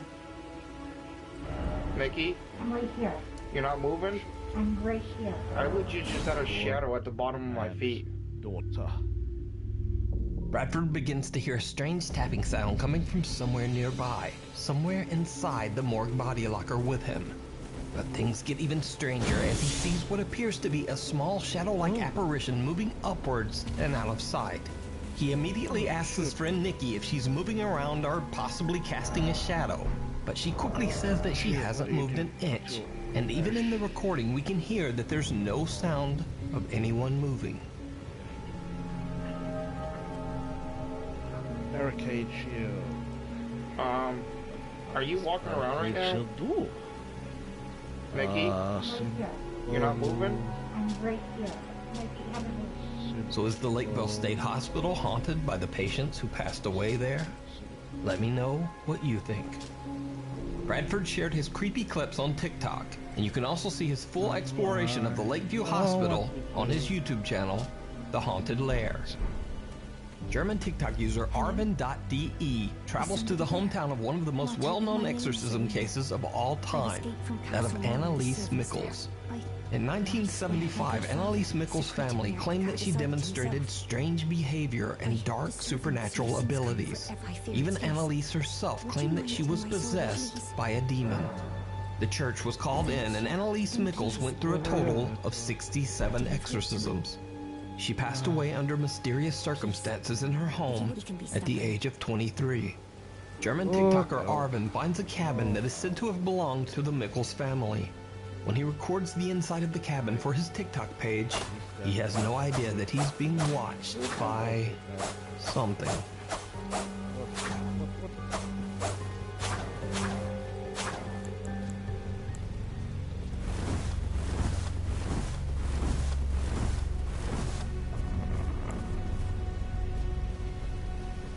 Did you see it? When Arvin pans his camera, a face can be seen quickly moving away from a hole in the cabin's ceiling. Arvin says he has no idea what this creepy face could be, and he only noticed it after TikTok viewers pointed it out. So, is it a real face? Is it a trick of the light? Or is it all just an elaborate hoax? Creature of the night. You decide. When the lights go out. Abud Hernandez Alvarez claims that his apartment in Mexico City is extremely haunted by a vengeful female spirit. Now, for over a year, he has been documenting the terrifying encounters that he says take place in his apartment on a daily basis. On Nuke's Top 5, I featured his continuing strange story several times. So, let's take a very quick look back.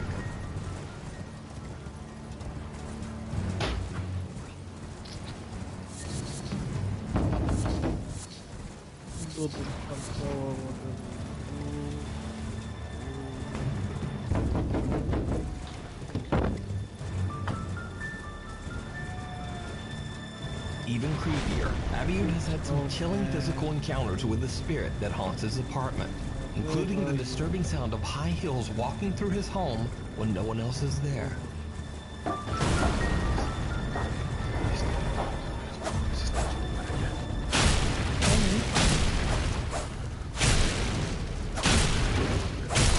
And he has been caught the apparition on camera.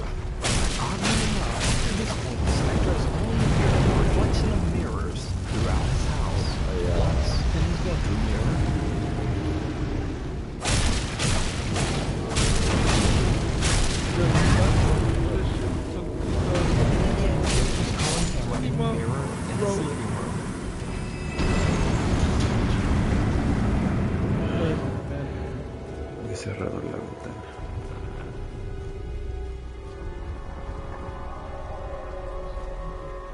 At first, when this began in early 2020, Abud said that he didn't mind the mild paranormal occurrences around his home. In fact, he said that he simply found them intriguing, but not necessarily scary. However, since then, things have taken a terrifying turn. The haunting in his home has become much more violent and extreme, and at this point, Abud says that the strange experiences and loud sounds have become so intense that he can't even sleep at night. Abud recently uploaded an all-new video where he documents a supernatural experience in his home. The late-night encounter is absolutely terrifying. Oh, actually I should hold right here.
Shadow Virtue, I need Red Dawn and something else. Oh, get up.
Abiud experiences a power outage in his home, which he has mentioned in previous videos often occurs when the supernatural activity becomes very extreme.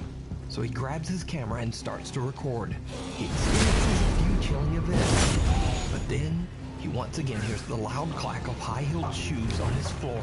The footsteps seem to be coming closer and closer. When Abiud turns around, he is shocked to see the horrifying figure of a woman who seems to be creepily smiling back at him. The apparition disappears into thin air, and soon after the lights in Abiud's apartment come back on, and he cuts the camera. Now, after carefully reviewing and enhancing the footage in this video, I discovered another creepy event that most viewers didn't even notice. Even when the video is brightened and slowed down, the strange occurrence is still a little hard to make out. So, did you see? There's a teddy bear sitting in a chair in the corner of the room, but when Abiud turns toward a mirror, the teddy bear is not there in the mirror's reflection. Then, as he pans back toward the chair, the bear is still there, though it seems to have shifted into a different position. This is just seconds before the terrifying apparition of a woman is caught on camera. So, just what do you think happened to Abiud Hernandez Alvarez in his Mexico City apartment? Is he capturing real paranormal evidence of a terrifying apparition? Or is it all just an elaborate ain't that a motherfucking bitch? You decide. If you see a video that you think would be perfect for the top 5, or if you have a ghost hunting channel and you caught something great, contact me at GeeksTop5 That's your whole thing, man. on CCTV. This first video was recorded by a security camera on a very rainy night in Iguatu, Brazil.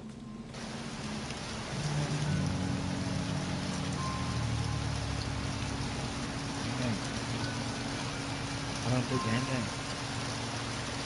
The footage shows a mysterious woman who looks very confused as she's crossing a rain-flooded road. What makes the footage so strange is that the woman seems to be slowly disappearing. She looks incredibly pale and is walking through the heavy rainstorm with hardly any clothing. And eventually, she just disappears. Now, normally I would just dismiss this clip as some strange video compression artifact, and I'd probably say that the digital camera just wasn't keeping up with her movements. However, a few moments later in the video, a motorcycle speeds down the same road. Unlike the woman, the motorcycle is completely visible, even though it's traveling at a very fast speed.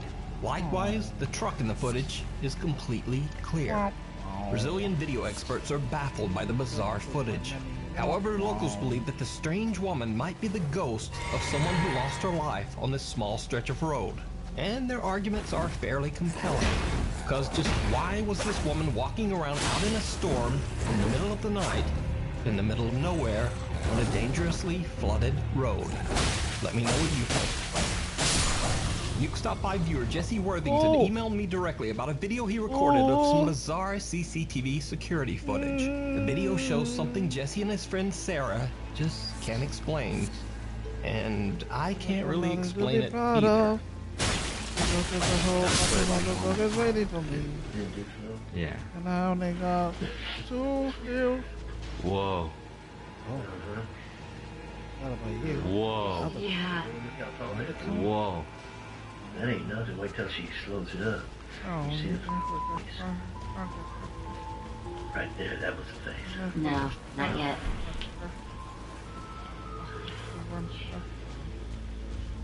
There it was.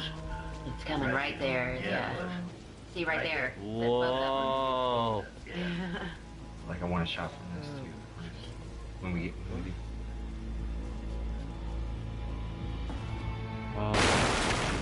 Whoa. Yeah, hey.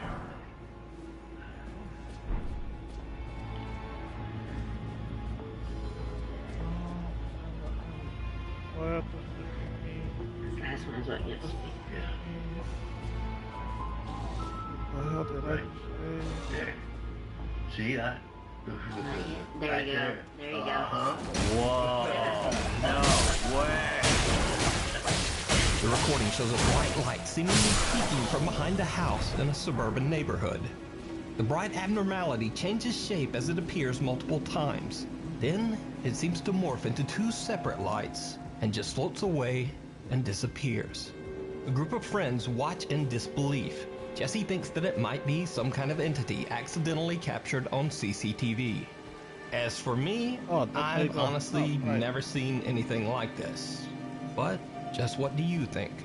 Could it be swamp gas, ball lightning, a very odd electrical discharge, or something else entirely? Let me know down in the comments. In another video captured on CCTV, Reddit user Lazy Ray Scallion explains that her cousin sent her a creepy video that was recorded in the conference room of a casino in her hometown. Redditor Lazy Ray Scallion also claims that human remains were found during the construction of the casino in which the conference room is located. The video is chilling.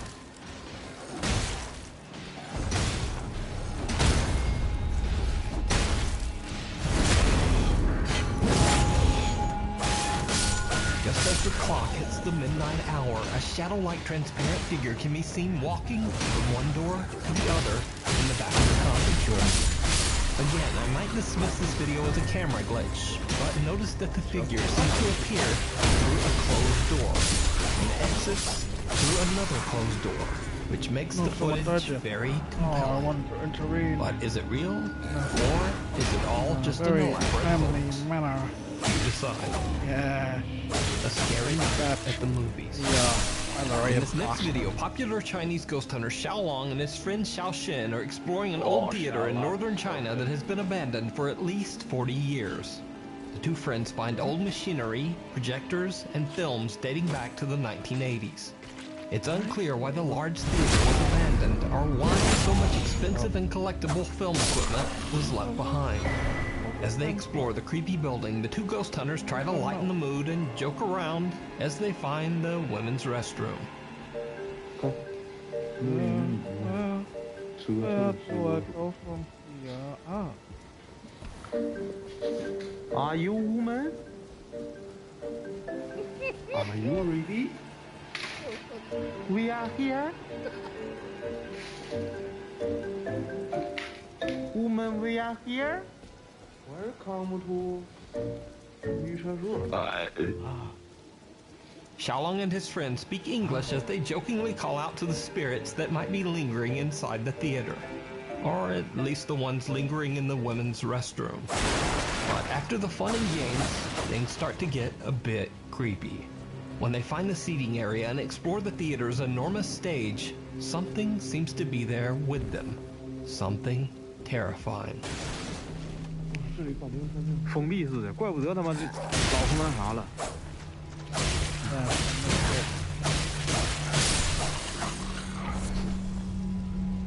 哎！我这是啥呀？我操你妈！是影啊！滚你妈逼！别吵！我操！没了！哎！喂！我操你妈！我操！啊！人！我操！啊！哎！我操你妈！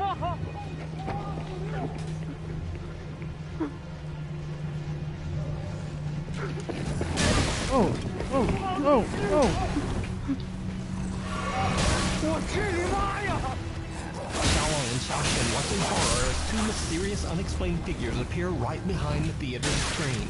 When they run to investigate, there's no one there. They search, but they can't find a logical explanation for what they just saw. And then things go from bad to worse.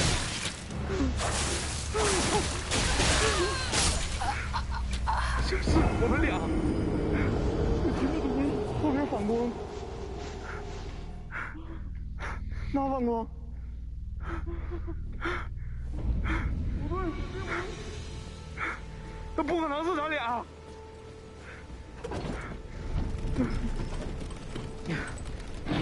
啊！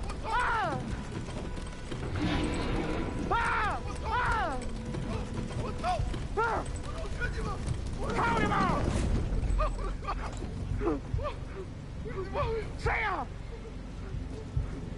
谁？啊！我操你妈！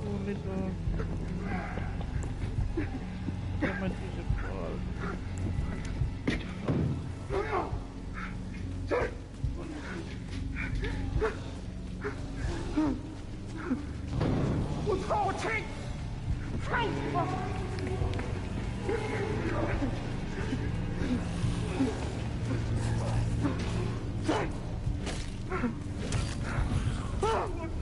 我操你妈！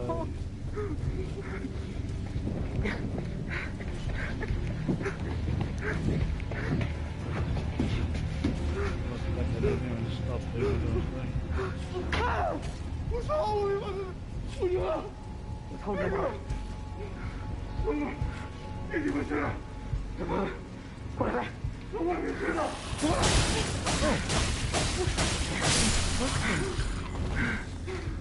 干嘛？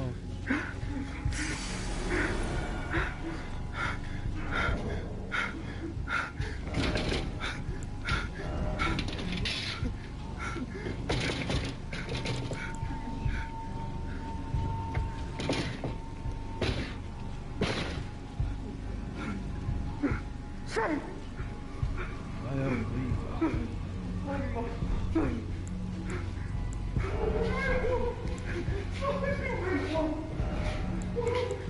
The entire front row of the theater seats flip down on their own, and then the theater door closes. The two friends are then led on a wild goose chase as they pursue something that seems to slam doors shut right in front of them. Unable to find the source of the strange activity, they return to the theater's seating area.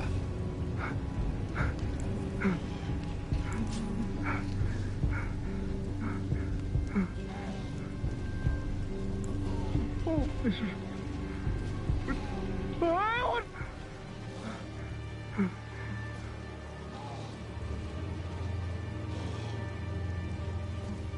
Oh, this is... 哎，我啊！这肯定是这，哎，我操了啊！我操你妈！ A pale figure seems to be watching them from one of the windows on the third floor. They charge up the stairs, but the mysterious apparition has disappeared. in the seating area, they demand the presence show itself, even going so far as to call the ghost a coward. It did not go well. 不让我出来呀！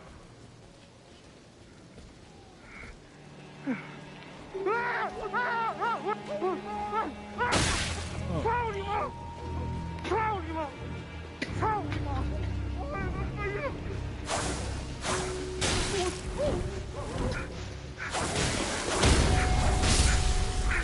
我操你妈！操你妈！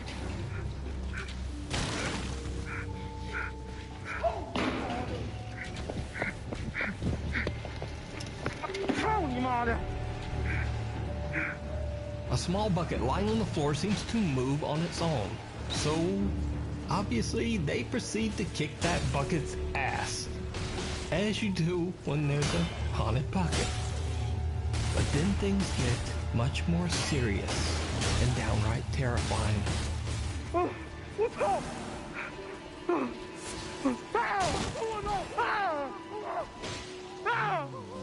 我操你妈！哎，教练在这上面！我操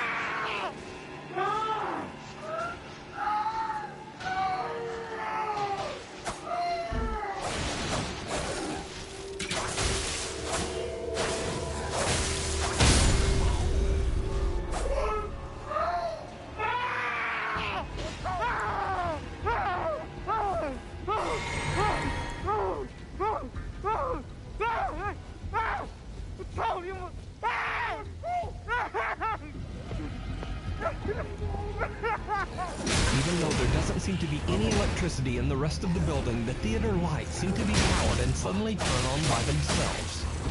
Even more horrifying, they illuminate no less than 6 dark shadowy figures lurking in the seating area, seemingly watching Xiaolong and his friend from the darkness.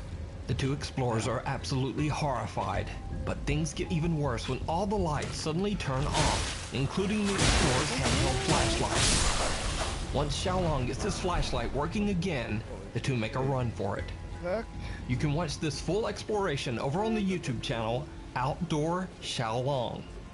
And by the way, I wanted to say there was a fake YouTube channel pretending to be Xiaolong's official channel. Hello, 我是户外小龙，在这里我郑重告诫，频道户外小龙铁粉皮儿，你已经严重了侵犯了我的隐私权、品牌权以及版权，请立刻停止你的。以后我的视频将会在户外小龙幽灵猎人唯一官方频道展出，以及友情授权的 Next Top File。感谢 YouTube 上面的每一位粉丝对我的喜欢与支持。So if you were subbed to the other channel, definitely go subscribe to his real YouTube channel, Outdoor Xiaolong. There are all new videos there, and they even have English subtitles. The Belshaw House Haunting.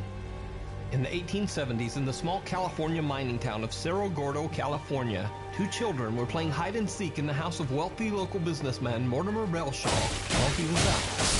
The children hid in a large steamer truck in the master bedroom when the latch became stuck, trapping them inside. Tragically, the 2 children suffocated inside the steamer trunk. Cut to modern day. Visitors and workers at the historic Belshaw House in Cerro Gordo claim that the ghosts of the 2 children still haunt the home. Sometimes people hear the sound of children laughing and running, but other times they hear terrifying screams and banging. Many visitors who have slept in the master bedroom claim to have felt a strange heavy pressure on their chest. So, friends Brandon, Corey, Corbin, Elton, and Matt from the YouTube channel TFIL traveled to Cerro Gordo to spend the night investigating the creepy Belshaw house. The group decides to leave Corey and Matt all alone in the allegedly extremely haunted master bedroom. It did not go well. Matt lies down on the bed and is surrounded by cat bell toys that shine colorful lights when touched or moved. Corey sits down next to the bed and the 2 investigators begin to ask questions directed at any spirits that might be haunting the old home. A static camera records as they soon begin to experience some very creepy activity. If there's anyone here with us, can you give us a sign? If you see Arena, her father will come. If you see Arena, her father will come.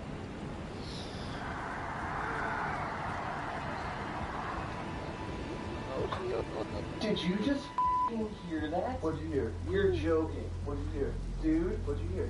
Over there, what'd you hear? Where all the nights, I felt like I heard a hit or something, dude. Oh my god, I thought for sure I was making that up. You just said, can you give us a sign? And it goes, I thought for sure I made that up. Like, I thought for sure I was like you heard that in your head? Yeah. No, I heard that. If that was you, could you give us a knock or maybe light up one of these balls on the bed?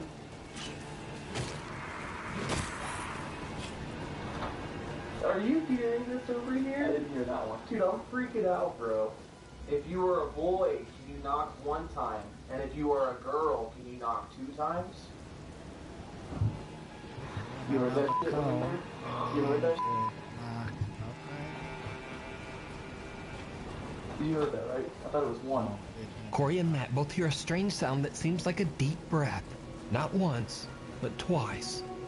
The creepy EVP is then followed by the unexplained sound of knocking. The two friends begin to get a bit freaked out by what they are hearing in the dark room. And then, things get much worse. Wow, that came out bad. What? Something just pulled my chair. Oh, are you serious? And then something just pulled my shirt. Are you serious? Whoa.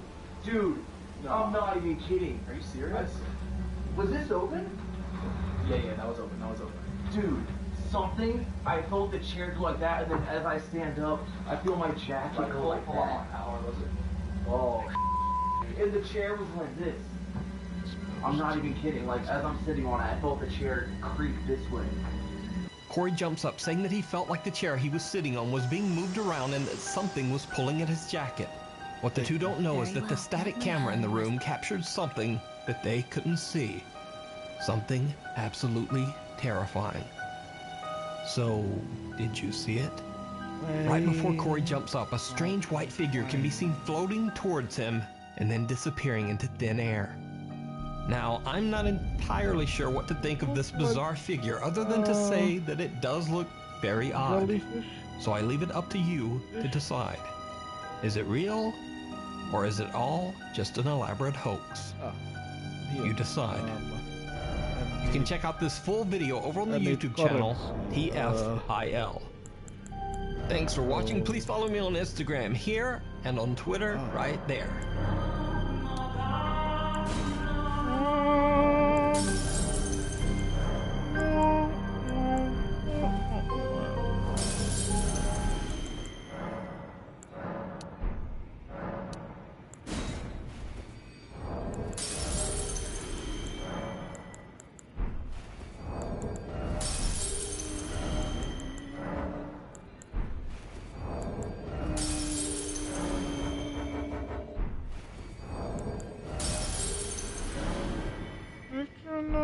Going to do this.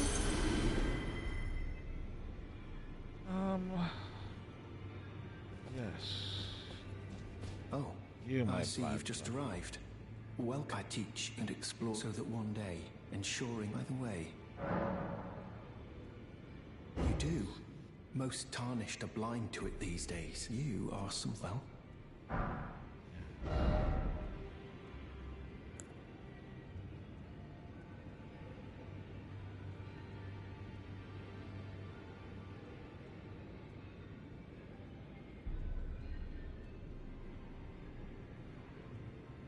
What do we have here? Heal? Oh. HP for self and nearby allies. Leave your poison build up. Kill person. Oh. Increase magic damage negation. Increase fire damage. Produce a shockwave that pushes away foes. Okay. Momentarily speak flame from hand. Oh,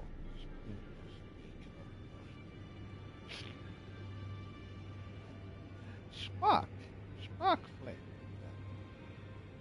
And last one is throw ball of raging fire.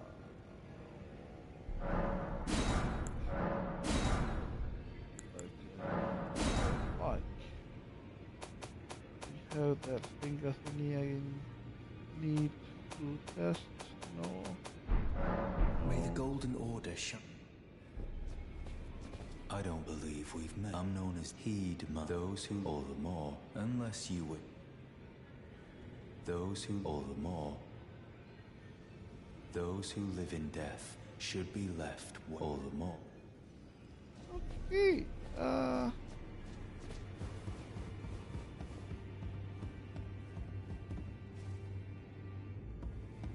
assassin.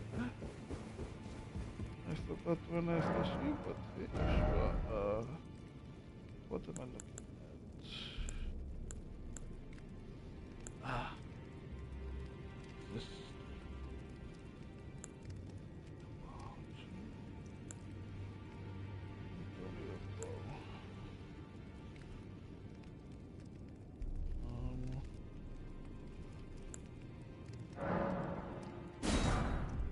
Finger seal.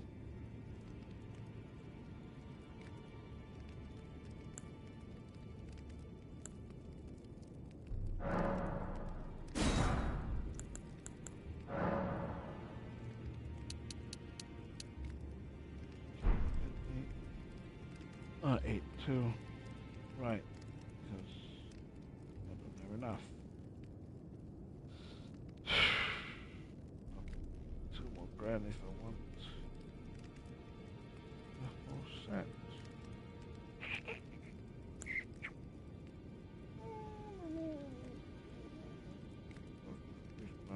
That's for the spell. Answers requests for so much hunter. Oh, when invaded, request the aid of a hunter. Oh, am I online or offline? Oh, actually, I don't know.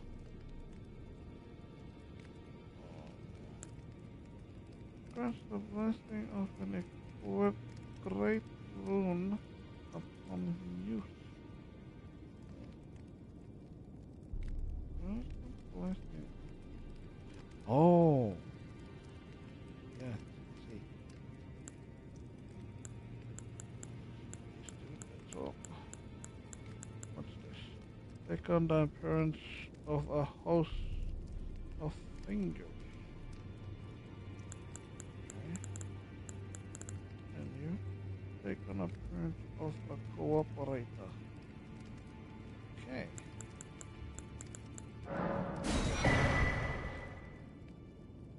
Save my money. My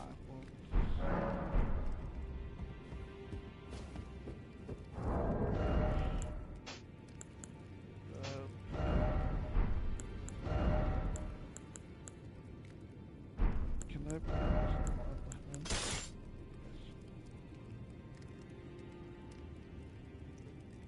And I should go cast it. Yes.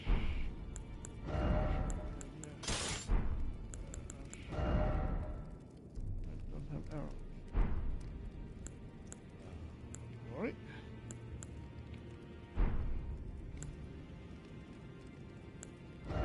How do I? Because I don't remember. Inventory.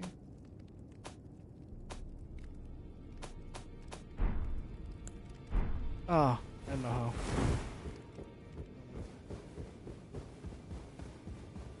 Good man, good man. I know exactly how, but what's afterwards? Ah, hello. I'm, well, the honor of one's household. By the way, she's my servant. Take your eyes off her but if you find her. Be sure to tell me if she's a servant to me. She's been my companion since child. Right. Colosseum combat. Oh. Oh, this is it. I can't remember the last time a new Tarnished made their way to the realm. Very well. As it is, sit. Allow me a word of advice. You, a house guest, remember your...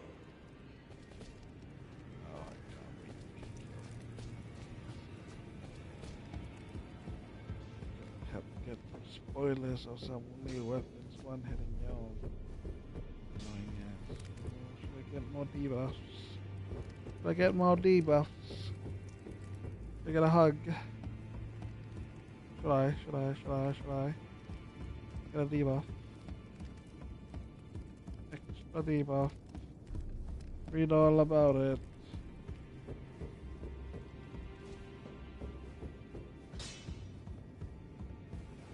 You're a new face. No matter loud, you're... I see you've noticed nothing special. I'm trapped, that's all there is to... No, well, no grudge against you, my big. Besides, despite my differences, the weapons get stronger all the same. Different sides here. Oh.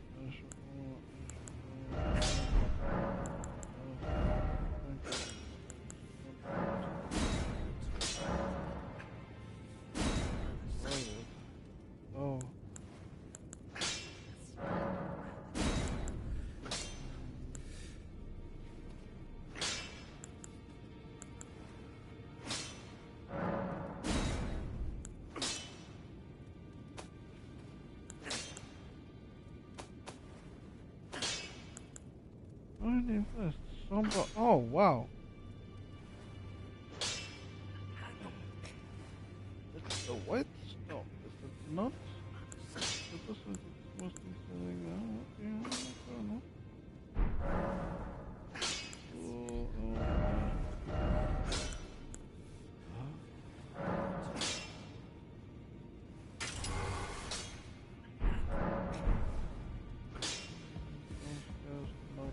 This for now.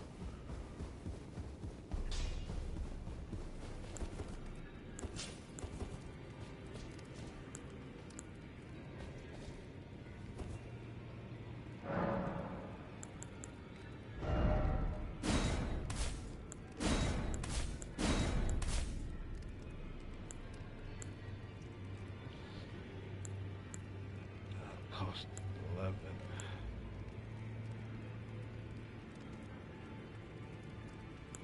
Cost 10. Cost 16.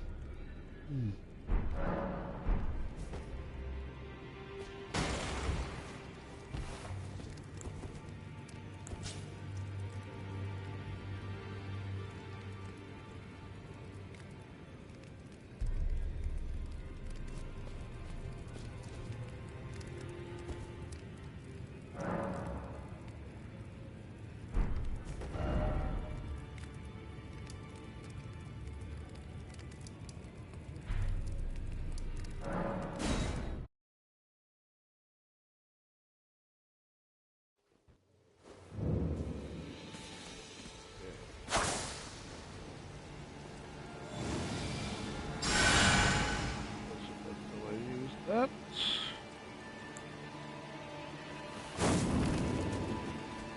Okay, that is kind of nothing. And then, yeah, sure. So this is the doggy. I want to hold it.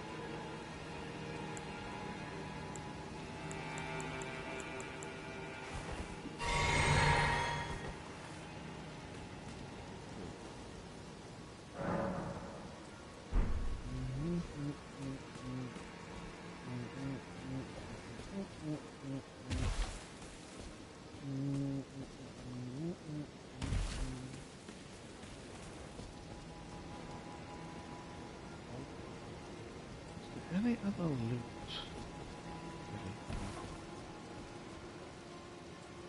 Letter. Yes. The other disc.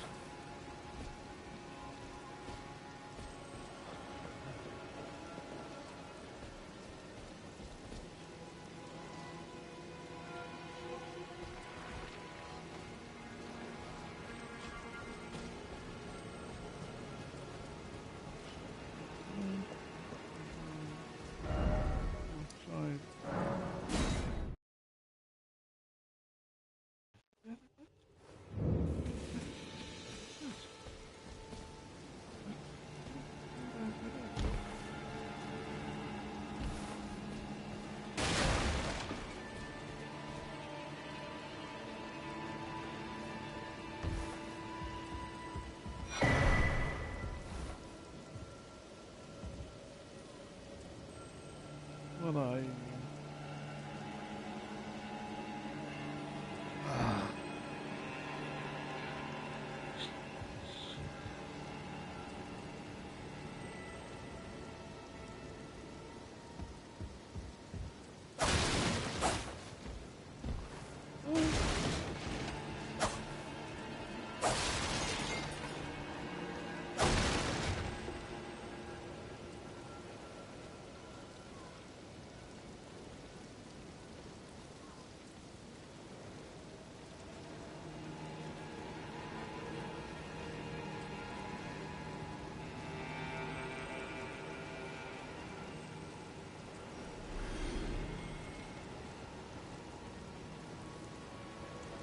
Oh, what?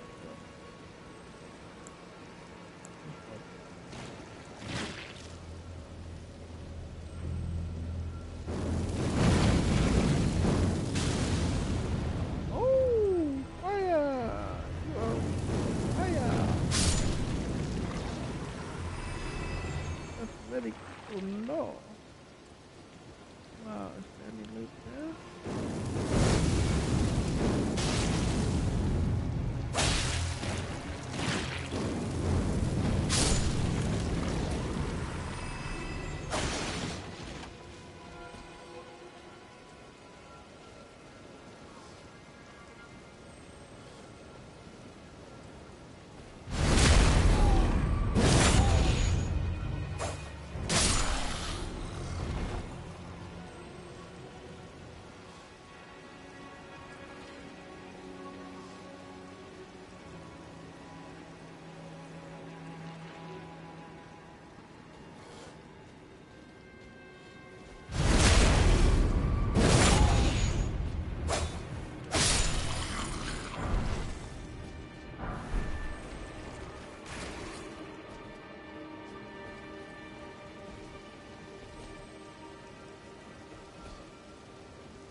Come on in. 5 months ago, 19-year-old Dylan Rounds mysteriously disappeared from his farm in Lucin, Utah. Search parties have scoured the area, but Dylan has never been found. We begin tonight with a local family very concerned about their missing son. He seemingly vanished from his farm. His parents say he was excited to start farming in northwest Utah, but after he planted his crop, he went missing, and now they suspect foul play. This land in Lucin, Utah might not look like much, but to 19-year-old Dylan Rounds, it was everything.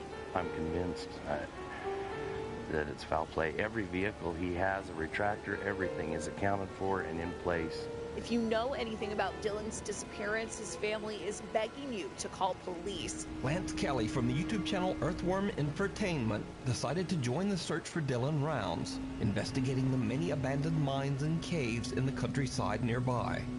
On this particular exploration, Lance finds an entrance to the collapsed Bald Eagle mine. Now, it should be noted that the old collapsed mine is said to be haunted. But nevertheless, Lance heads into the small entrance to investigate. What happens next is downright chilling. All right. A lot of cold air coming out of this one. It's probably pretty deep.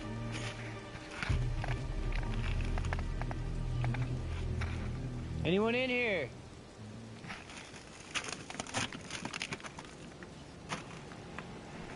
Did you hear it? As Lance enters the collapsed mine, he asks, "Anyone in here?"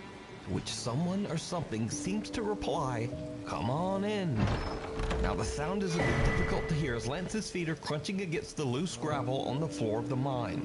But I did my best to isolate and enhance the creepy reply. Listen again carefully. Anyone in here? Oh, damn.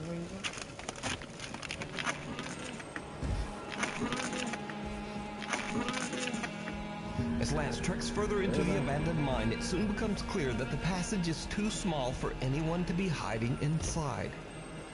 So just who or what could this voice be? You can follow the continuing search for Dylan Rounds over on the YouTube channel Earthworm Infotainment. Gotta see it to believe it. TikTok user Chubby Gooby recently moved into her new home in Reno, Nevada, along with her husband and their 2 cats. Not long after moving in, the cats started to behave in a very odd way. Well, our surveillance camera caught this, and I'm a little bit nerved about everything that happens, and the fact that the camera just stopped at the end of this. I'm not really sure what to do about this. Just watch and let me know what you think of it.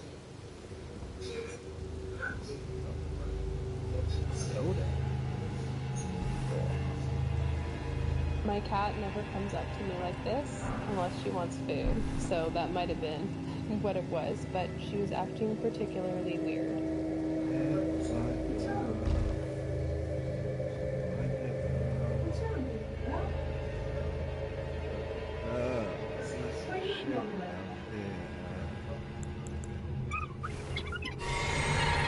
I don't want to lie.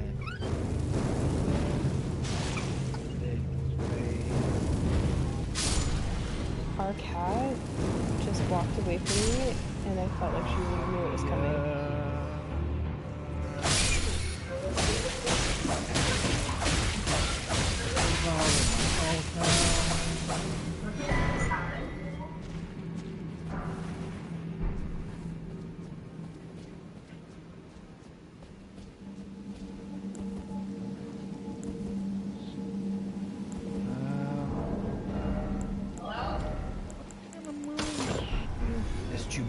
Relaxing with a drink and watching TV, her cat approaches her as if alarmed. But then soon the kitty inexplicably just jumps away. Just then, a flower pot falls from the fireplace as if pushed, and even more strangely, the CCTV camera suddenly drops from its mount on the wall. Late another night, Chubby Gooby and her husband are fast asleep in bed, but something in their house is awake and very active. Something terrifying.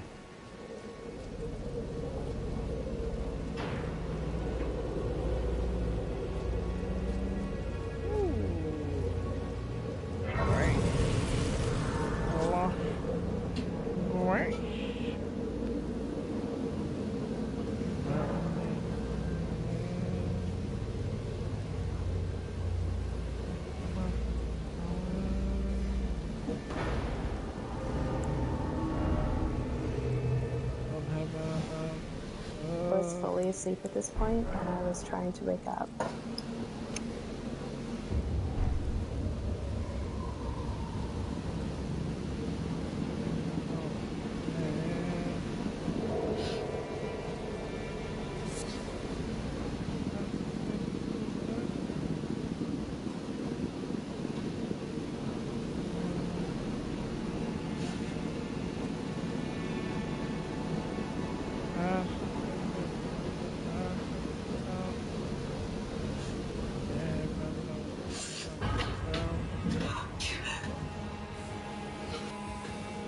A clothes hamper slides across the floor toward the sleeping couple as a book seems to be yanked from the shelf with force. The couple wakes confused and in a panic from the sound, but they'll only realize what happened later after watching their security video.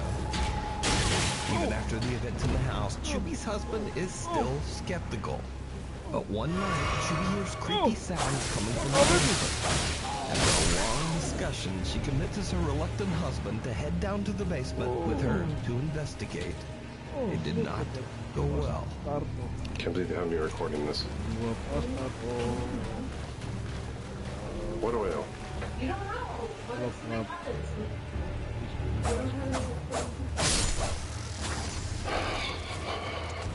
Oh my god, the big one.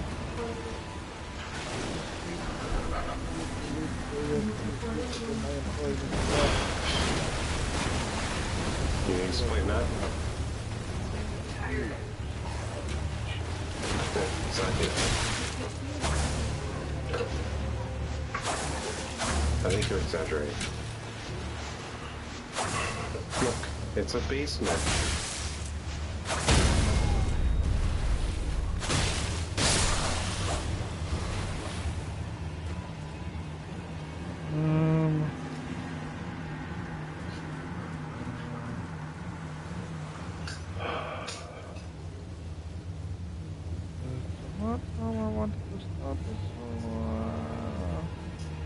Yeah. What's that?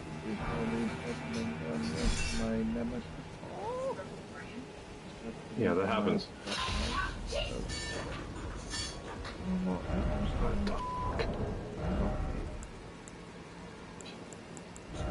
Can you go?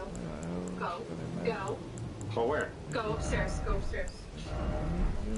Pete, go. Go upstairs. Go upstairs. Go upstairs. Go upstairs. Let's go. Go. Go upstairs. Chubby Gooby's skeptical husband is now convinced as random things start to fall and eerily move across the basement floor right in front of his eyes. The terrified couple runs right back upstairs. So could it be that the couple's new home is haunted? Let me know what you think. The Man in Black. This next creepy video is a bit of a mystery as it was shared to the internet without a source. So the story goes that the video was filmed by a young tourist in Europe while exploring an abandoned old monastery. And without even knowing, he captures something truly chilling.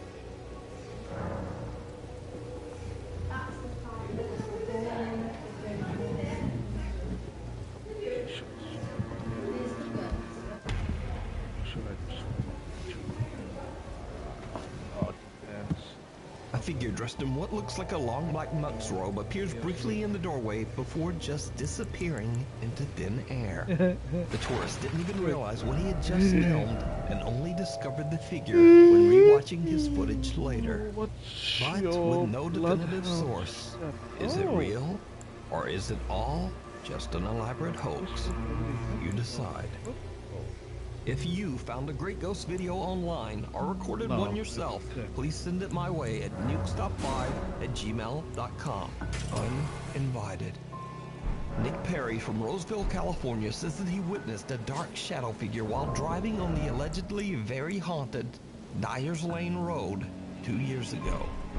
Nick is convinced that this dark, sinister thing attached itself to him and even followed him home. He says that since that night, he has experienced terrifying paranormal activity in his home. Now, fearing that his family and friends might think he's lying or maybe just went right off the deep end, Nick says that he never told anyone about the strange incidents in his house. but he claims that the paranormal activity in his home has become more frequent and more intense. So he has decided to record the incidents on his new YouTube channel called The Hooker. No idea why that name. But anyway, late one night, Nick starts to hear something and grabs his camera. What he catches on video is truly bizarre. And hold right. So, if I find him, I just got a shot. I heard it's on the door.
Nick becomes increasingly more anxious as the unexplained activity soon starts to get more intense.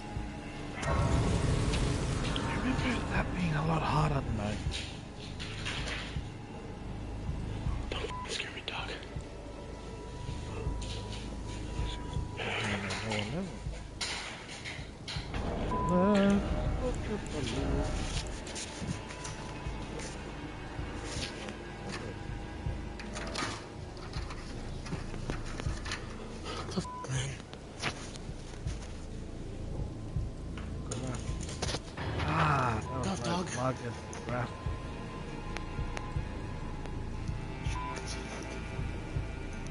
Why every time I'm f***ing alone, dude?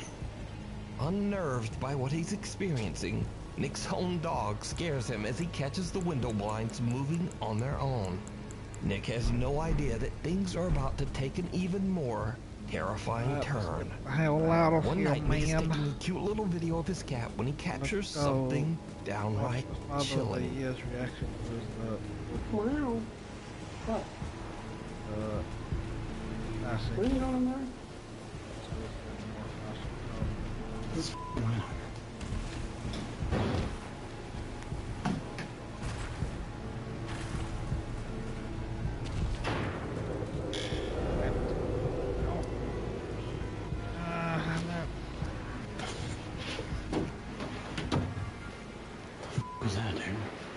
Nick hears a bang, and as he exits the bathroom to investigate, a small dark figure can be seen in the bathtub as his camera pans by. But Nick doesn't even notice it until he checks his camera footage later. Nick now becomes determined to try to catch video of the odd shadow figure again, so he sets up more cameras to record around his house while he is away. Late one evening, he returns to find this.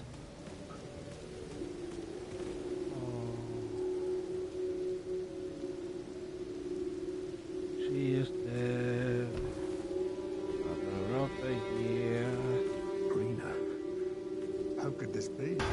My daughter deserved better. A full life with me. I chose duty over my daughter's safety. And that is how fate has answered. Look, the world is full of issues. Look at the water. The foul wretch is responsible for this. I'll hunt them down and exterminate every last one of them.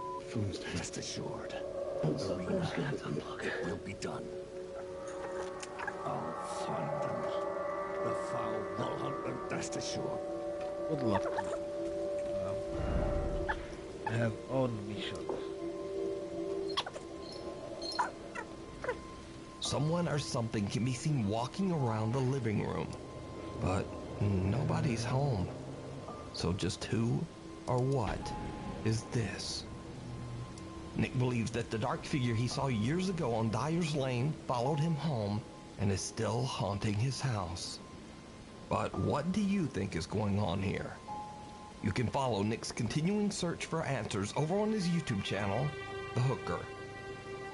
The Outback Skinwalker. This next creepy video was posted to Reddit by Australian Reddit user Hasbeen42 with the caption, quote, "My friend recorded a potential skinwalker." So Reddit user Hasbeen42's friends are out in the woods of Australia late one night when they encounter this. We out here hearing weird noises in the forest. What the? What the fuck? The friends have no idea what they captured on camera, and Hasbeen42 took it upon himself to post the video to Reddit in search of answers. The friends believe they might have captured a skinwalker, but what do you think this could be? Is it a skinwalker or just some strange Aussie critter? What the? What the fuck? The most haunted hotel in Texas. The Meanger Hotel was built in 1859 in San Antonio, Texas. It was constructed on the old battlegrounds of the Texas Battle of the Alamo. Then years later, during the Civil War, the hotel was converted into a hospital for wounded and dying soldiers. With a history like that, it's not surprising that the hotel is considered to be a hotbed for paranormal activity. Over the years, the hotel staff members and guests have had countless strange supernatural encounters. Back in 2009, hotel guest Ricky Garcia had a first-hand experience with one of the hotel spirits when he was recording footage of the beautiful, historic interior.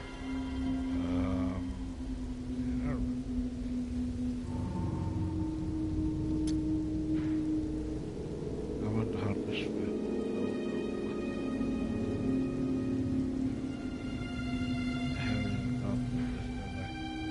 It's a ghost mode there, isn't there? A translucent figure about the size of a child can be seen walking on the other side of the main hotel hall on the second floor. And Ricky isn't the only one who captured a ghost on camera on the Meanger Hotel's second floor walkway. 4 years later, in 2013, hotel guest Felicia Powell captured this photo of the same area on the second floor of the Meanger Hotel. In the photo, a child guest at the hotel dressed in red can be seen walking along, but no one knows who or what is walking behind her. So is it true that the Meanger Hotel is haunted? And just what walks the stair landing on the second floor? Let me know what you think. The Last Stop. Popular Korean YouTuber Dosha from the paranormal YouTube channel Dosha Michael sets out to explore a creepy abandoned bus company located somewhere in South Korea. Now, not much is known about the mysterious bus company or why it was left abandoned, but Dosha believes that the location is haunted by the spirit of an old man that used to live inside one of the only remaining buses on the property. In an attempt to capture the ghost of the old man, the YouTuber sets up a GoPro camera to record the bus while he explores the rest of the enormous site. And this is when things start to get really creepy.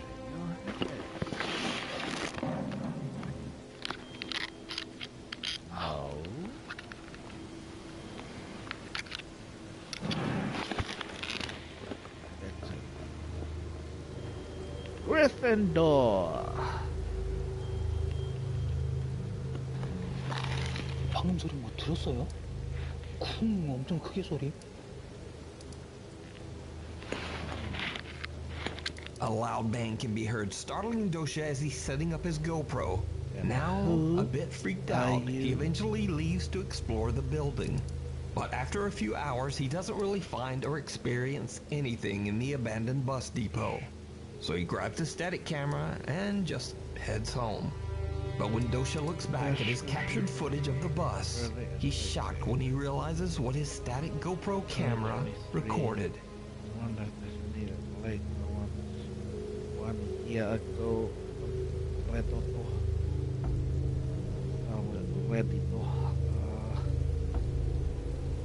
something can be seen walking past the bus and out of frame.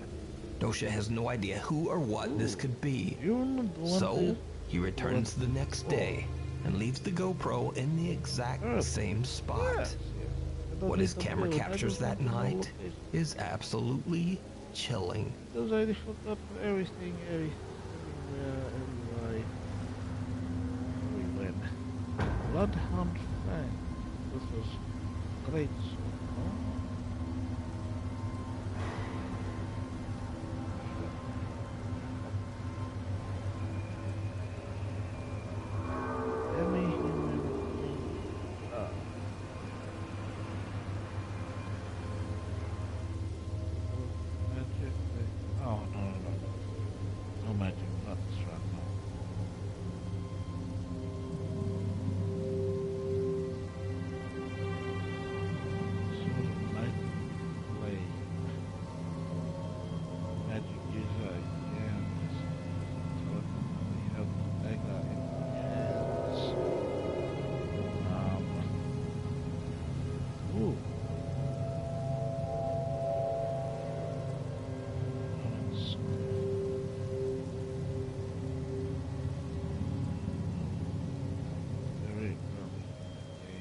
First, something can be seen moving around inside the bus.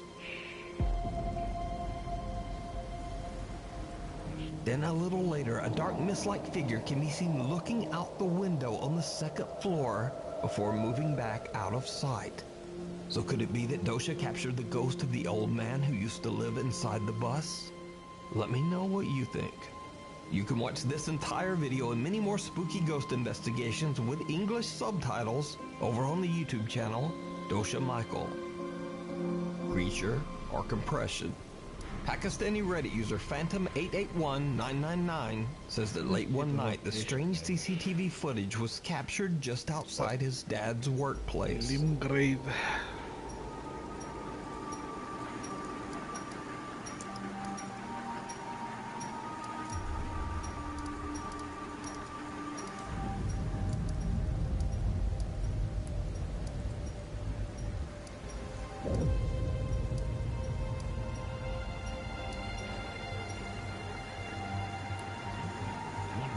Now, the Redditor definitely admits that this could simply be a strange glitch in the compression on the camera. But why does one of these two people look like they are hunched over and walking on four legs? So is this weird compression or a weird creature? Let me know what you think. A little evil. Popular ghost hunter Ehab Kasmia sets out to investigate a completely abandoned neighborhood on a mountain in Jordan. Now, nobody knows exactly why dozens of homes were deserted in an otherwise thriving city, but locals claim that the neighborhood was plagued by a sinister jinn taking the form of a human child. As Ehab goes from home to home, he doesn't really find much and only hears a few strange noises. But that changes as he gets higher and higher up the mountainside. In one of the empty, dilapidated homes, this happens.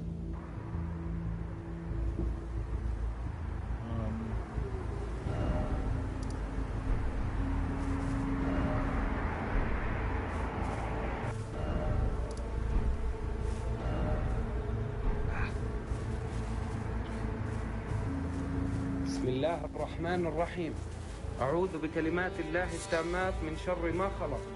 Did you see it? Ehab doesn't notice when a small childlike hand moves out of sight right behind a doorway. Clueless as to what just happened, Ehab leaves the home and heads to the next house even higher up the mountain.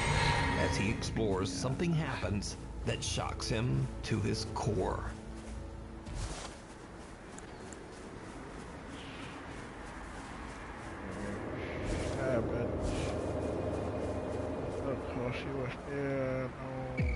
بسم الله الرحمن الرحيم بسم الله الرحمن الرحيم بسم الله الرحمن الرحيم بسم الله الرحمن الرحيم بسم الله الرحمن الرحيم When Ehab switches to the selfie mode on his phone, he is shocked when he sees the face of a child watching him from outside the window. Each of thee of thy grace. With thine eyes dimmed, ye will be driven from the lands between. Ye will wage war in a land afar, where ye will live and die. Well, perhaps that might serve you. Sure. Shall I turn your route? Let my hand share them with me. Your thoughts, your ambitions.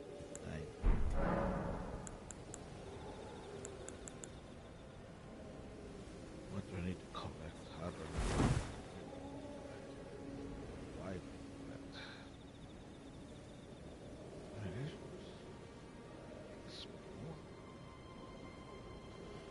I don't remember any more where things are except for what is done. My gut feeling and just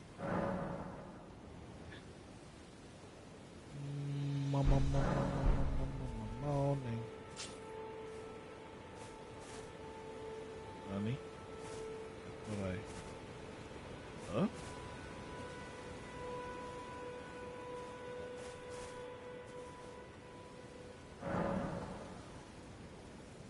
Hallucinating.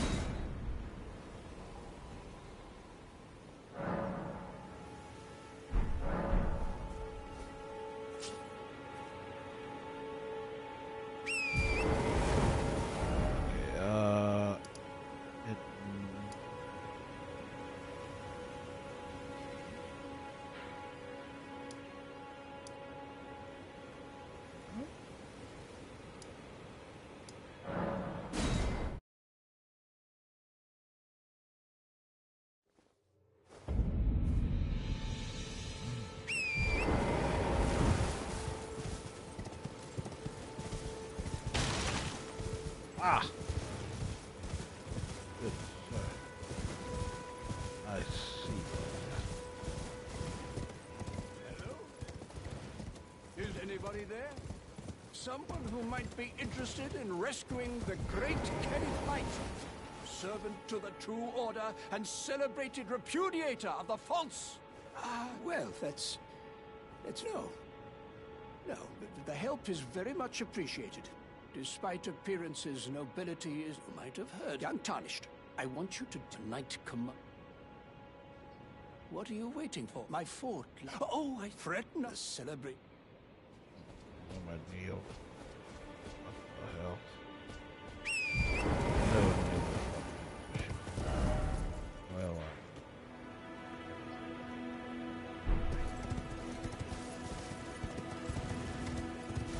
let's avoid the rune bell, shall we? Rune bells. They're very fun.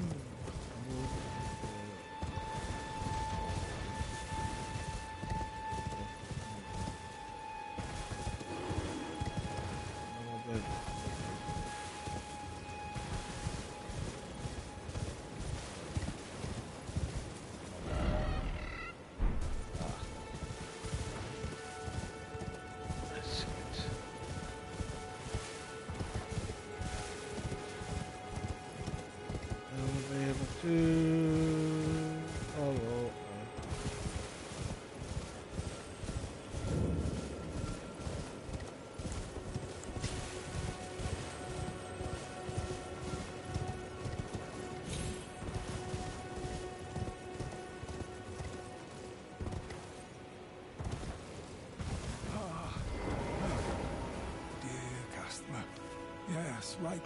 Welcome. Valued. Please, I'm hungry. Always hungry. And your hunger will never be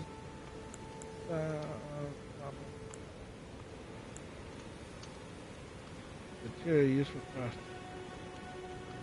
Lump of flesh, yeast liver of meat, Venus lily.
9. Oh, shit. Look.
He races outside, but there's no one there. Now, there is no one around this mountain for miles, and there certainly shouldn't be a child out alone in this dangerous abandoned neighborhood. So Ehab is now starting to believe that the local legends are true. He thinks the mountain might just really be haunted by a malevolent entity that takes the form of a child. But, as always, you decide. Just pulling your leg. This next video has been circulating the internet, but unfortunately no one seems to know the original source. So, somewhere in Asia, a child is innocently crawling across the floor. Then this happens.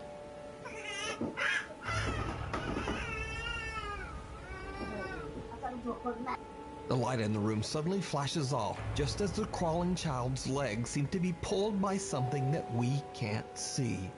Incredibly upset by the occurrence, the crying child charges forward wildly as if to try to escape whatever might be after him. Or is he being pushed? It's kind of hard to tell. But with no source for the video, I guess we'll never know.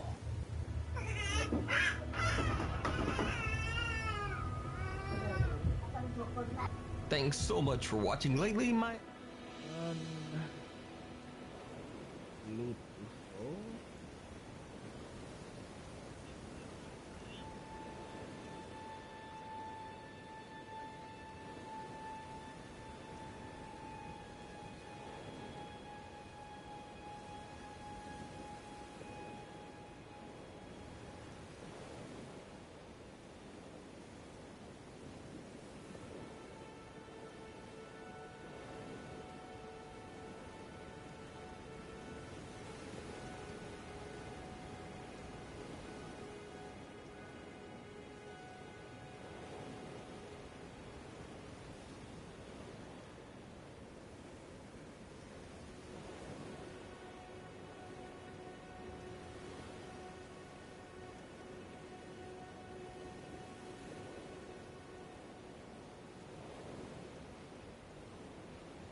up. Wait. Don't have to wait my turn. Just ride on up. Do what I do. Just come to me. So he gotta die. Yeah, yeah. Da, da, da. He gotta die.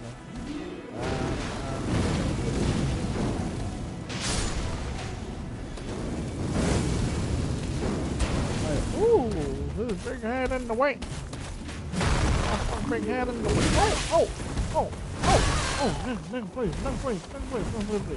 Mercy.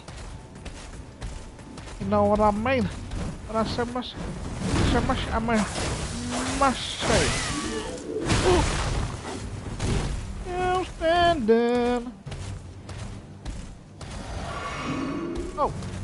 Oh, there's a hill. Oh, Shazza. I'm still standing. Yeah. I'm still standing. Yeah. Yeah. Yeah. I'm still standing.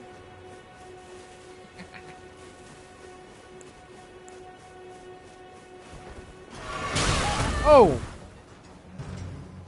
Okay, I did not expect that. Hey, monkey. Work with me right here, alright? Work with me. I got it here. Now me. Push through there, now me. And then... Oh, monkey guy. Not listening to me.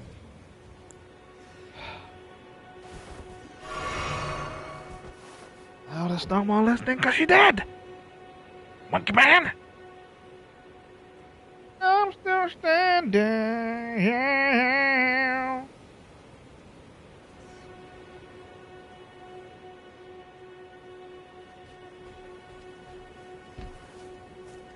Oh.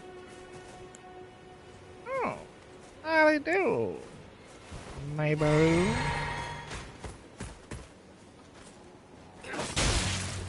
Oh, what do you mean? What do you mean?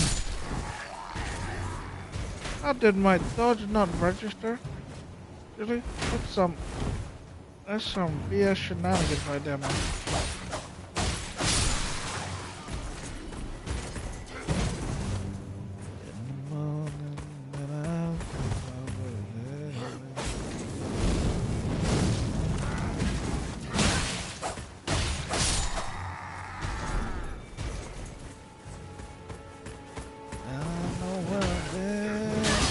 Oh no, I'm gonna die to a motherfucking loser.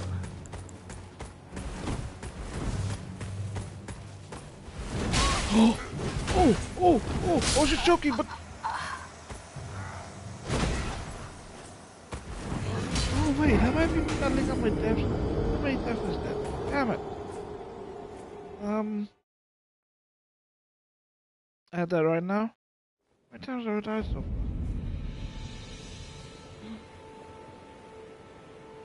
Yeah. Come on. You gotta be kidding me. You can. Gonna play the glory.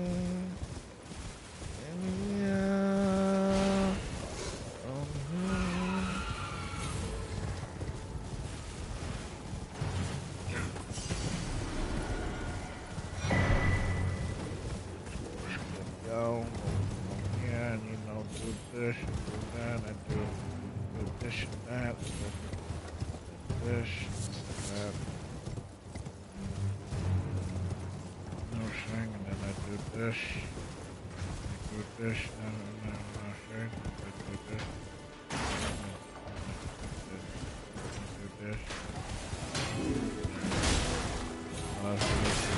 I wrote through it, you know what I'm saying?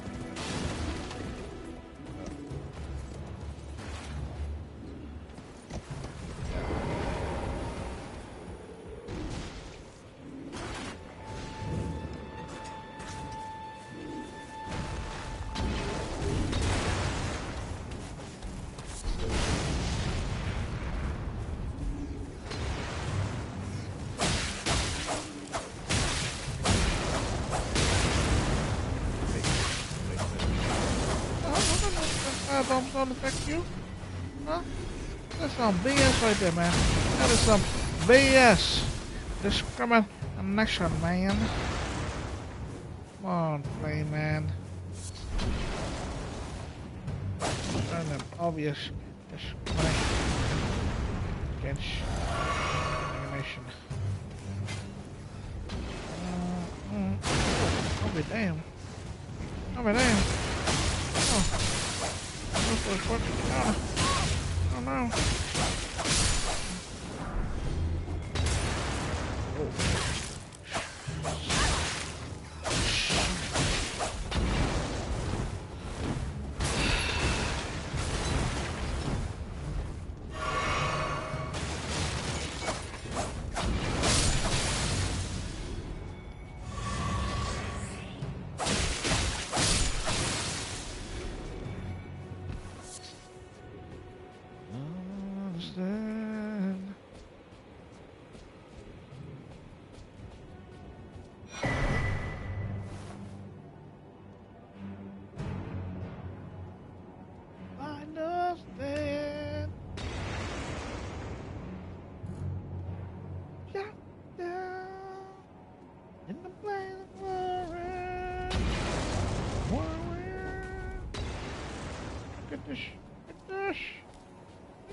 Yellow-eyed motherfucker, man.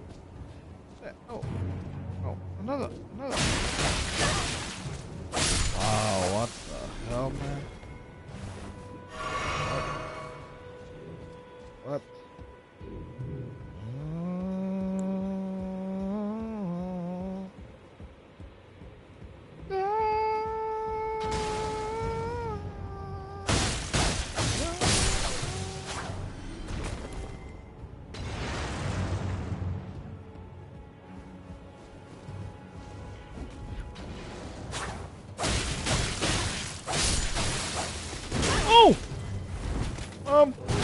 Hello? Little warning, why don't ya? I can do that too, see? Oh no. Oh no. Oh, my eagle. Eagle's gonna get me killed. Oh. I fell.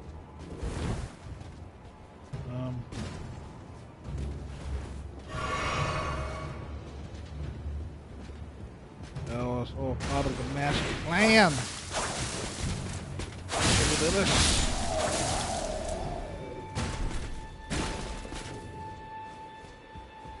Master plan. And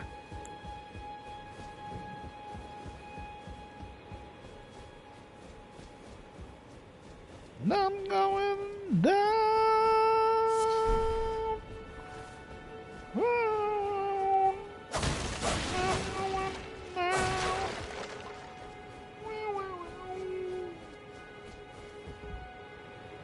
No. Honey? Nice.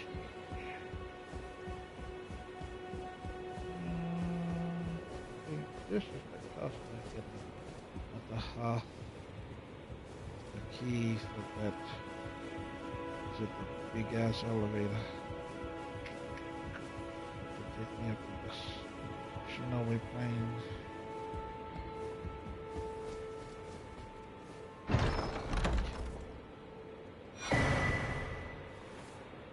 This.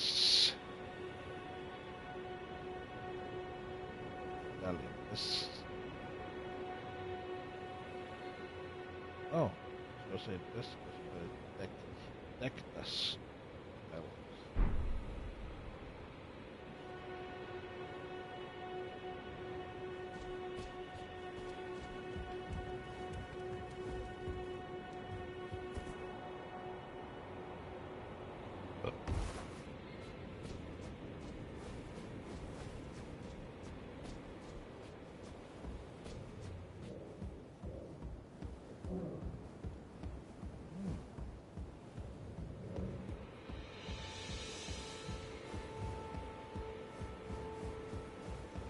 Face feels not too bad, not too bad.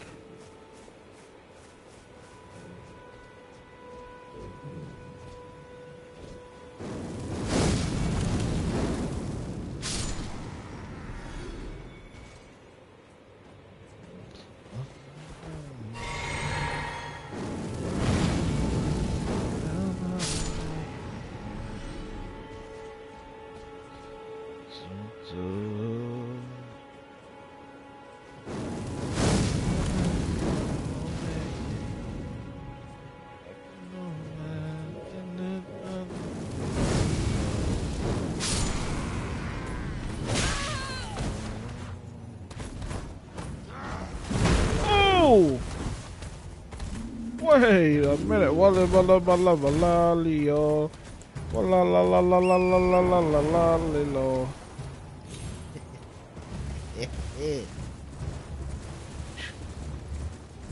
Do I have to report that, or can I just go sleep and... Well, let's just...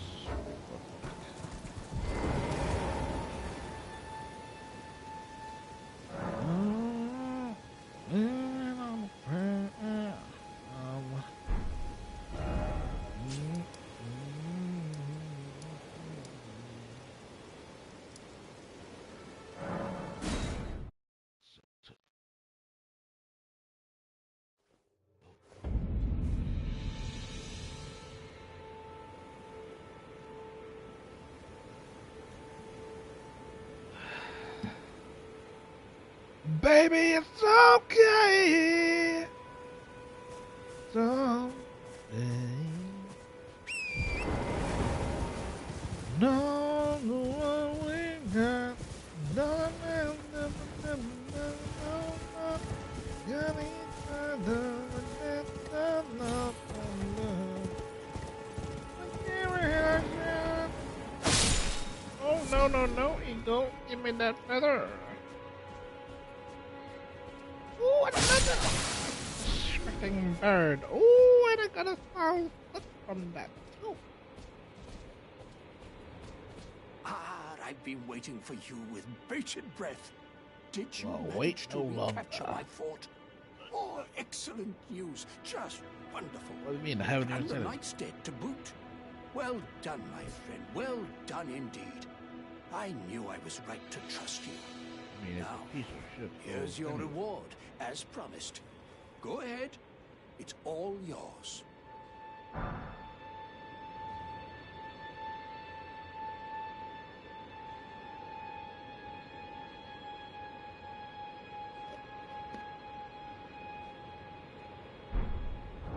Danke.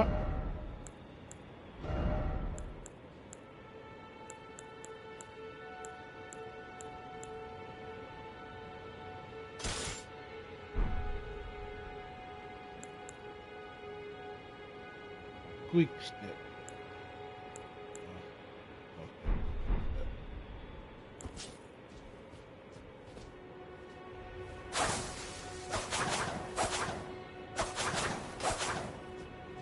Ooh.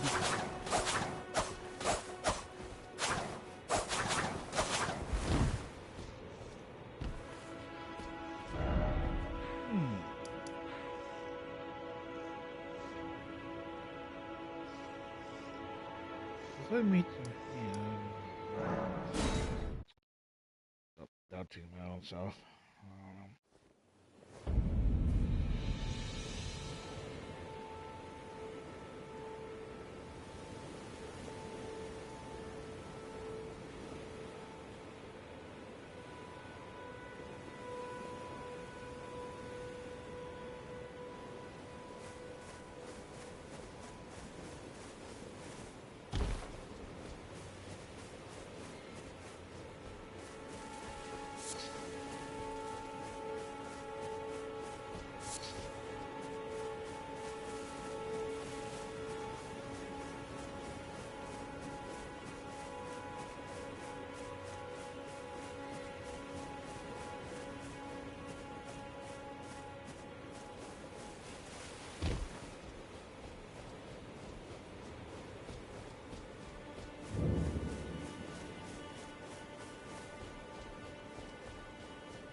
Up top.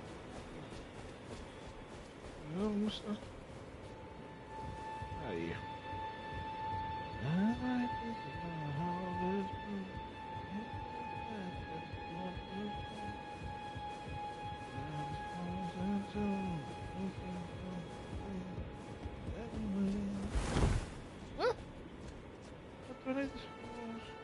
I'm confused, man.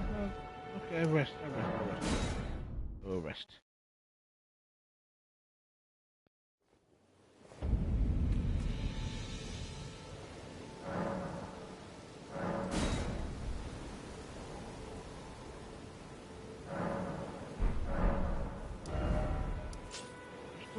coming from the sky?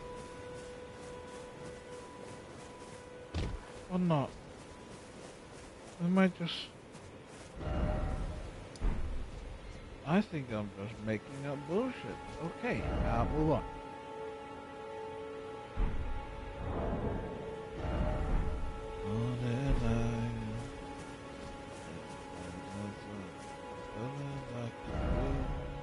Anyway,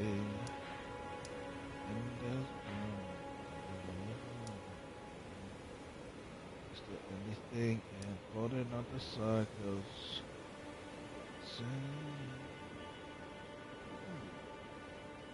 That goes from Shalino, passing her.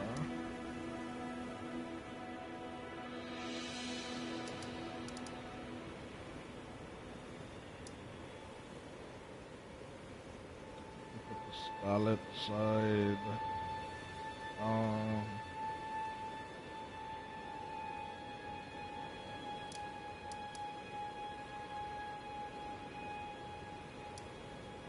Oh yeah, I need to look up who I need to beat. Redon and who else?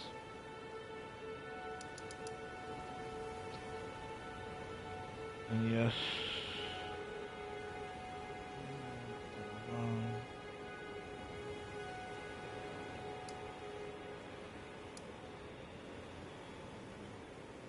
There is someone I want to bump into. But where is Jean? Grace? Jean? That's right.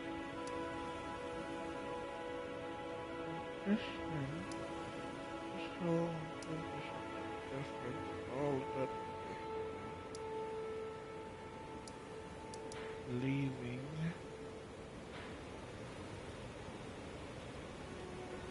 Bridge. That. This should be Grace. Ah, here. Grace here.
Enjoying this.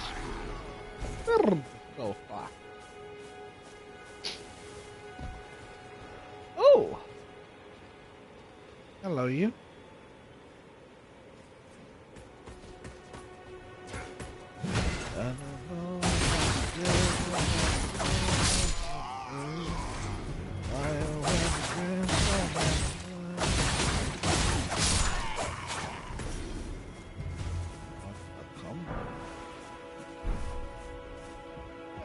Alright.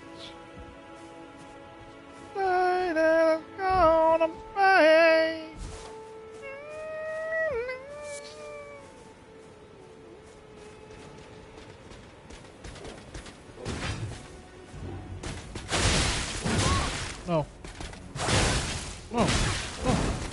No, no, no, no, no, no, no, my good man.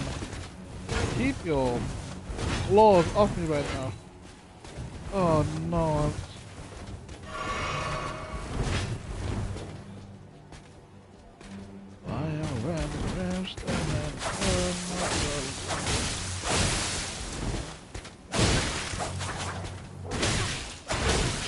Mr. Luis faster than me.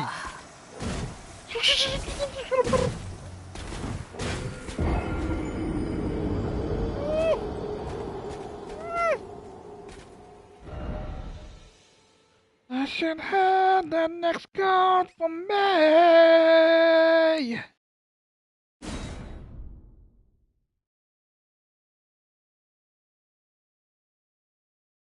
I want to kill this thing. Big ass mother sucker. Big ass mother sucker. Ah, wrong button. Sunset storm was behind me and the face of question. There's no whisper when there's nowhere. There's a storm, there's a storm. These birds keep rolling. Those monsters rolling. I can hear the birds beside me. In the neck of my suffering.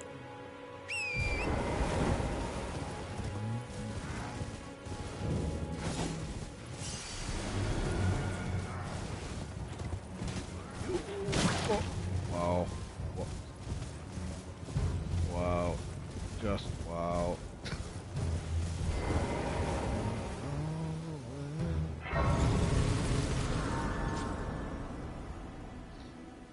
Go back to your post.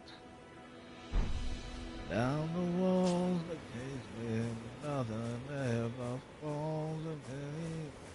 Alright, let's see how I can deal with a mounted warrior on foot.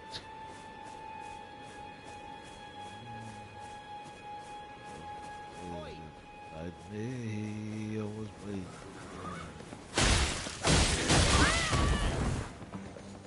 Okay.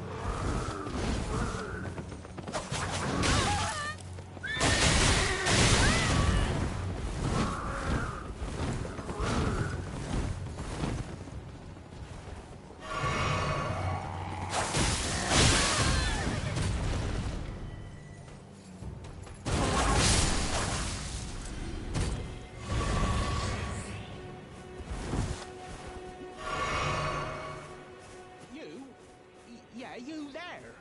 Stop pretending you can't see me. Breaking down the walls that cage me, never falls in blame. Hello, Colin. Some clock. You were just... Thank you. I was pushed out of the ken. I ended up as... Oh. When they threw... So this is all I hope. Nothing. Then I'd be of some real... Right. But I need a I'm moment. Take a moment, buddy. Bada boom. Bada boom. Sheep. Back. Come back to me. Smart sheep's leading me to the enemy. Holy shit. Oh my gosh. The smart sheep was leading me to the enemies. Bah. Bah. Okay, what was I doing?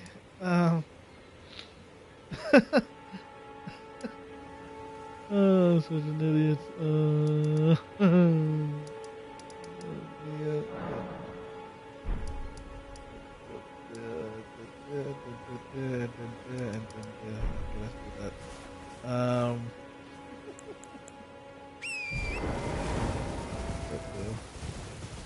Down the wall, the cage, no one else.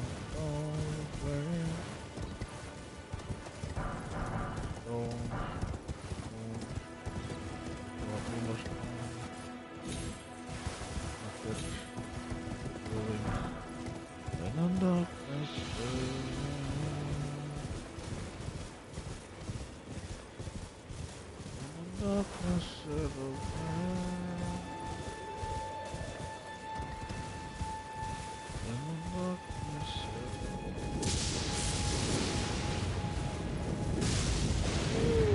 When lightning strikes.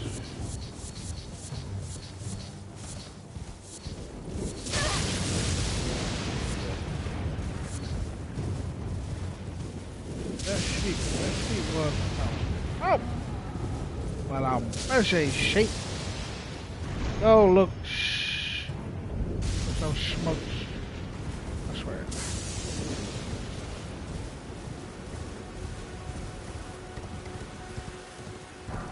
Big ass, ugly ass motherfucker that spawns in that town. One of the smoky drops.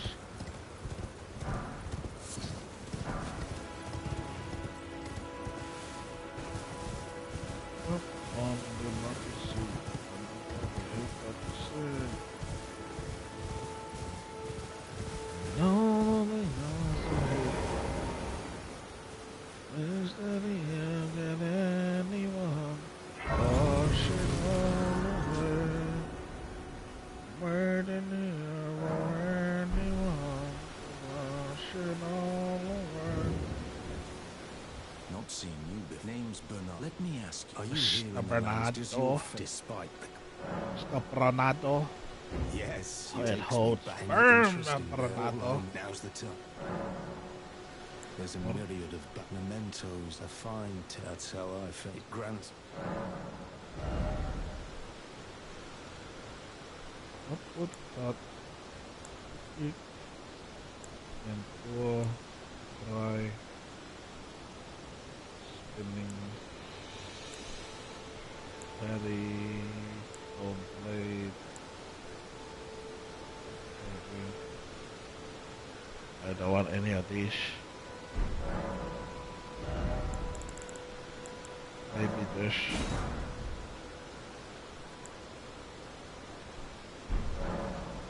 Well, nothing you can do. And if I remember correctly, I wonder how hard I.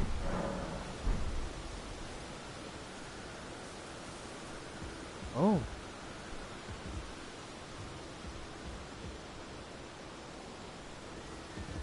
Oh. Okay.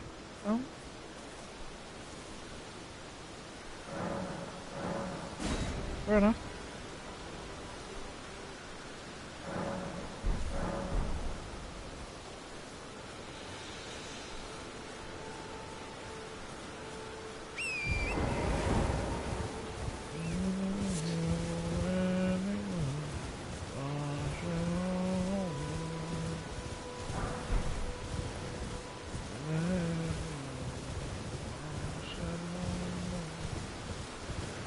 Oh, it's the poor lass.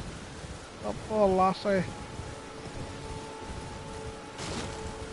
Depressed and have given up on life. What a poor lass. I'm here to take the burden of delivery off your hands. Child.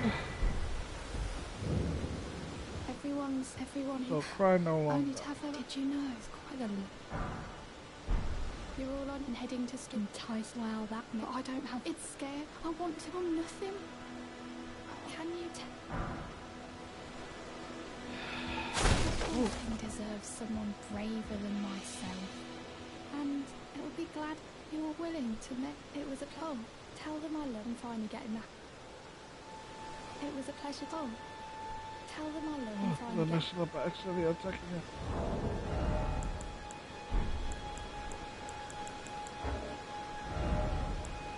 Oh, I did not mess it up. Oh, what are you? What are you? What are you?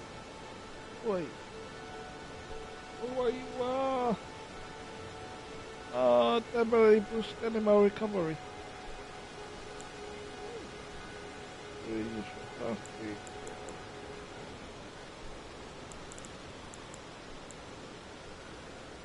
golden rune.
Leave me, wenches.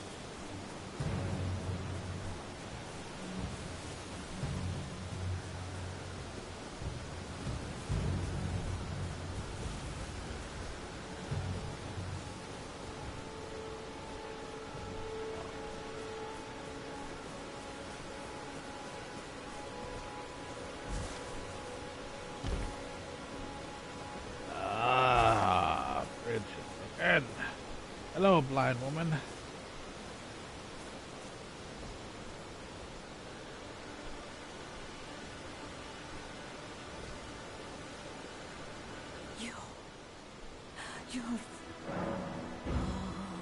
Sure, here.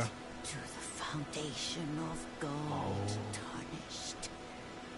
Tranda reunites the half crescents at the grand. Oh, but the bridge Collapse. was storm veiled. Still stands tall with a madman, yes indeed. Wasn't there an invasion somewhere here? Or was it closer to that structure? I can't remember. With the butts.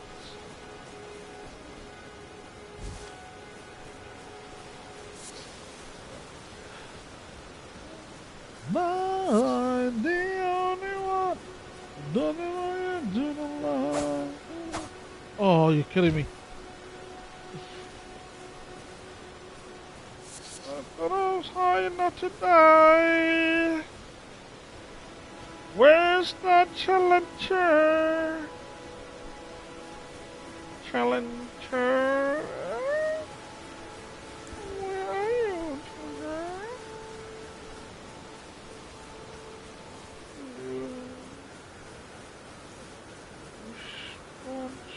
No?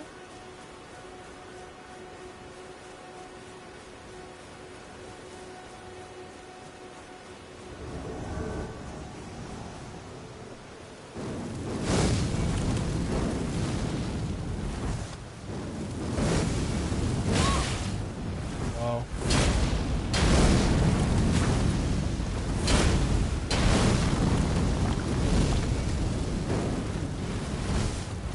Nani? Nani?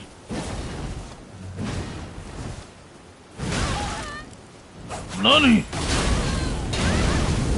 What is that? Oh.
Duelist. Oh. Don't really do PvPs for sure. Why not?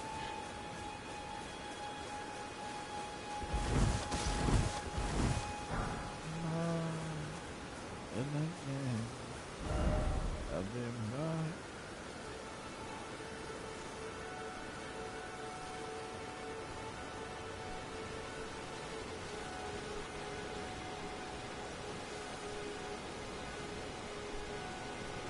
Gonna be.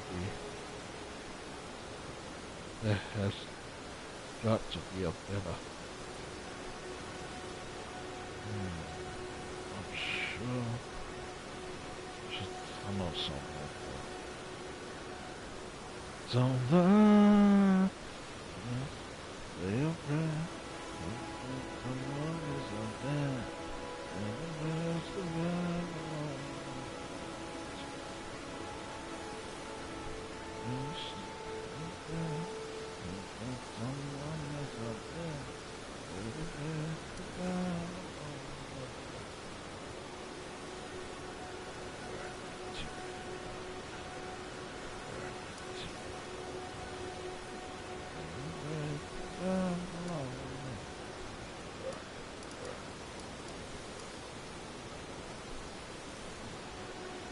Churchill here.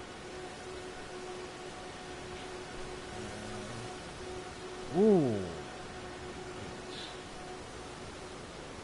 Right side.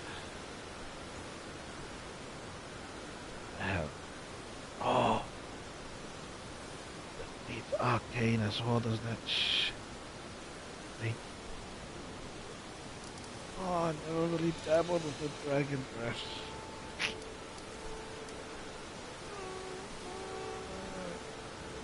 And I find that here, no?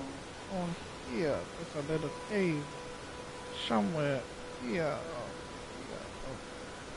Somewhere. Here. Here.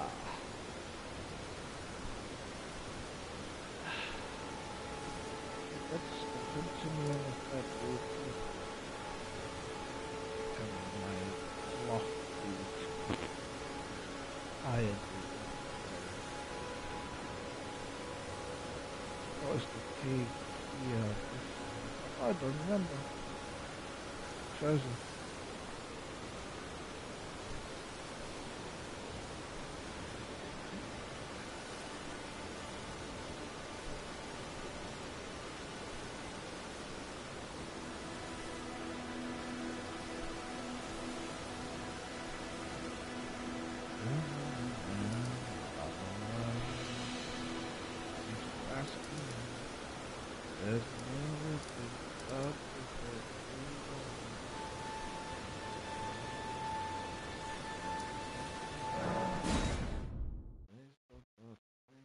The devil in the mirror.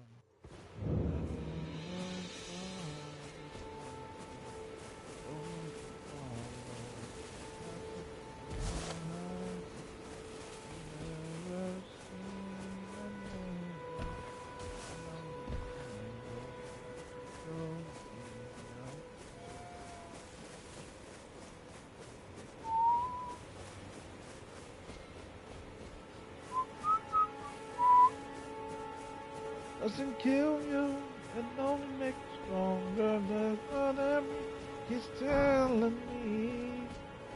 I'd rather cast aside than living on the rise and nothing the best of me. Hello, Coachman. Are you the overseer of oh so fearful gentlemen?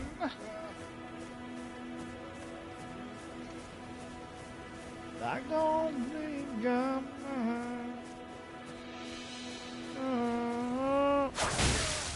whatever. Put it away. Put it away. Oh. Heaven or hell, I can tell which is where. Always you. Heaven or hell, I can tell which is where. cat statue, I think. Let's see. Don't remember. I want to know how to unlock a mimic here. Because... oh man, I feel like some sweats up here. Oh! Oh, I was half right. I was half right. I was half right. I was half right.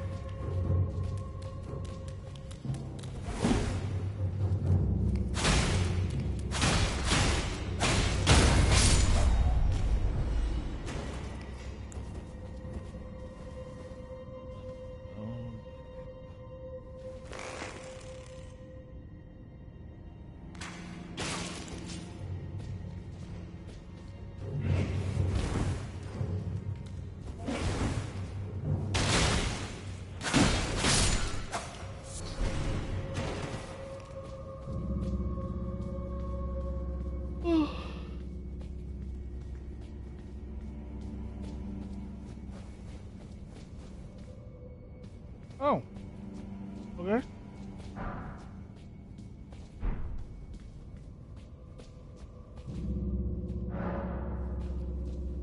Right.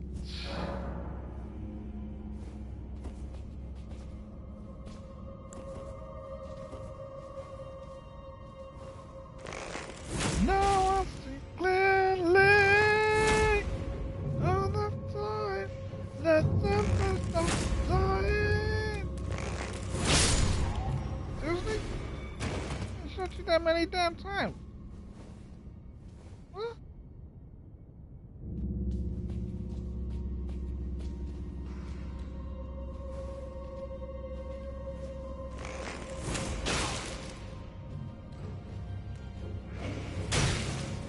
What? No. No. Calm.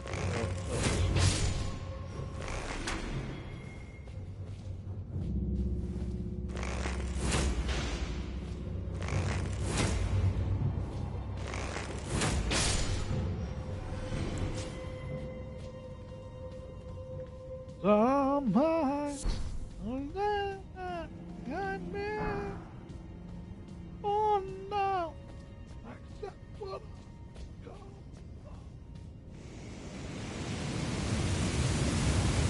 Okay. I remembered. Hiya!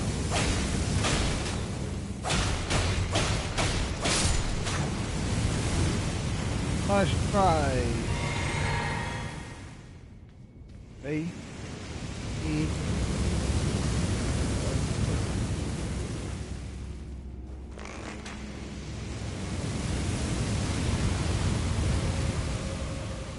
Oh, I was supposed to say. Did it work? Oh, another one. Right.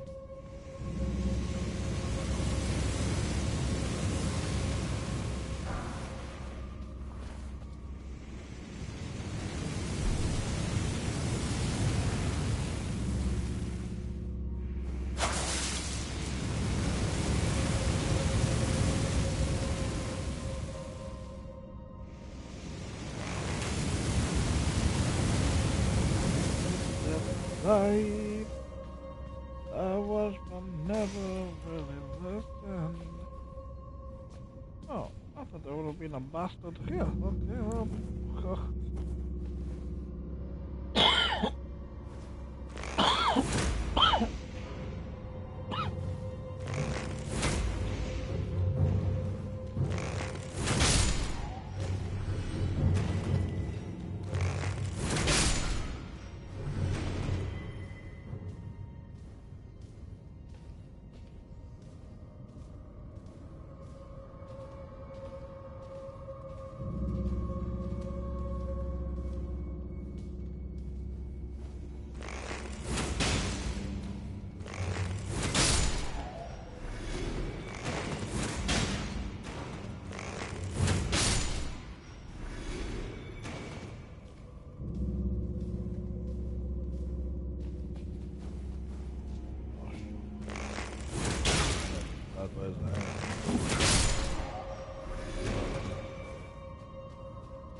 Oh, Dio merda!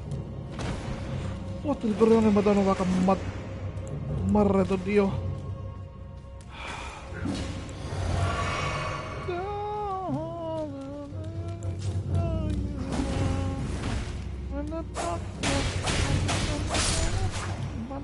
Motherfucker, get the fuck out of me. Yeah, you.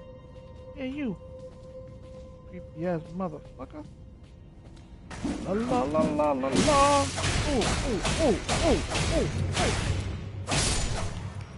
Oh.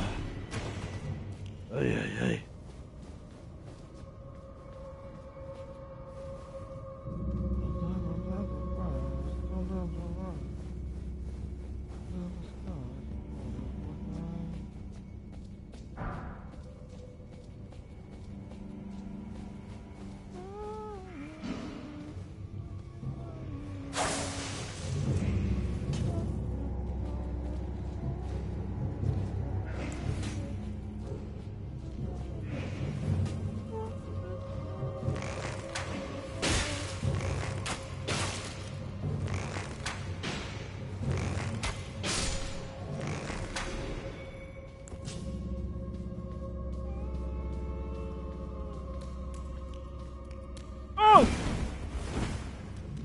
Okay, I'll be honest, I did hear the footsteps.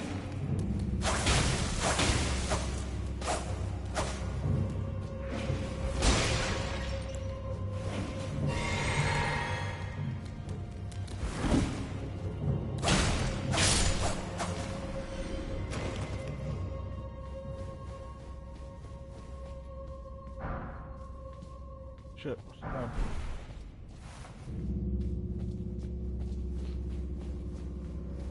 I lost track of the motherfucking time. Motherfucking time. I lost track of the motherfucking time. The motherfucking time.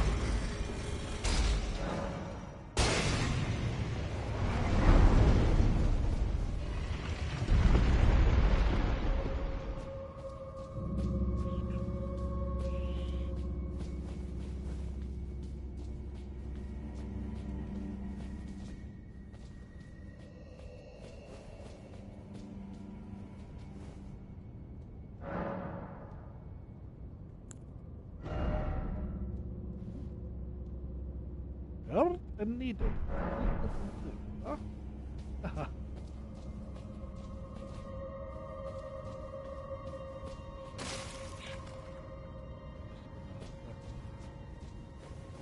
Oh, no, good.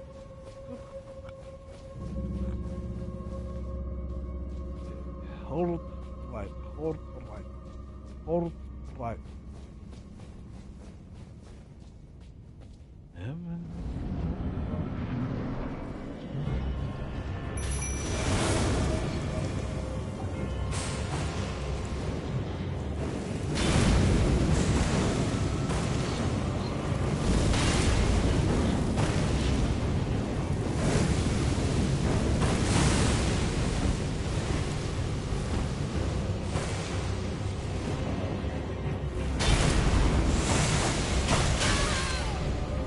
Honey.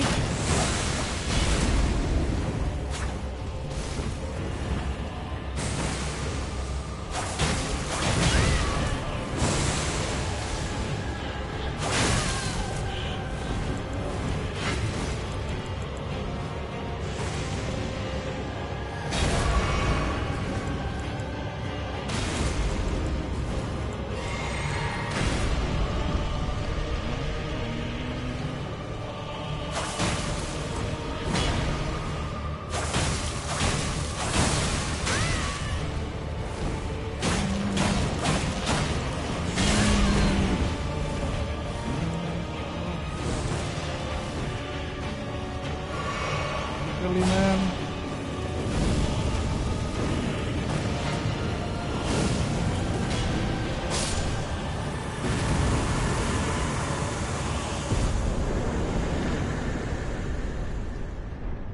Okay.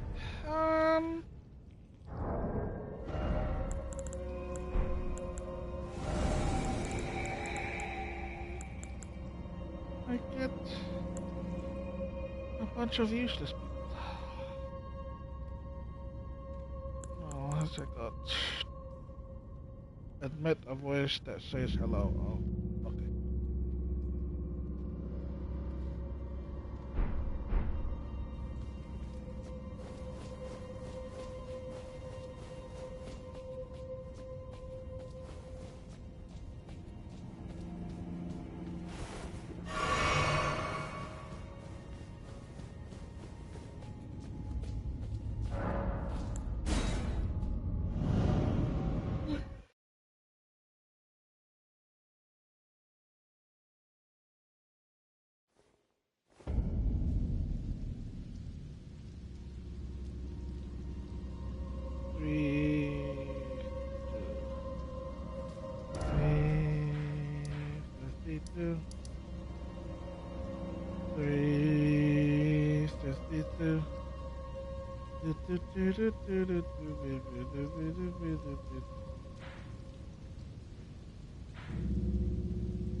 Dragon. Alangkan dulu kepada dragon, please.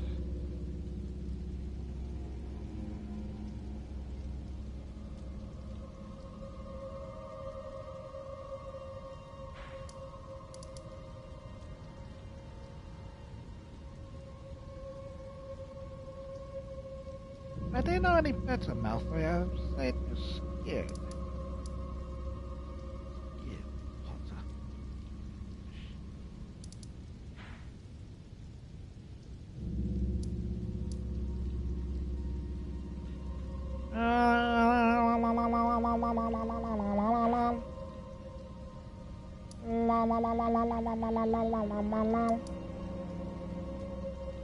I still don't get anything that I want.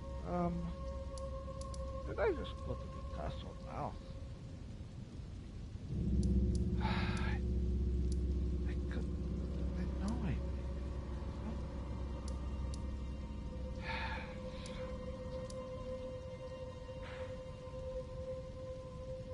did.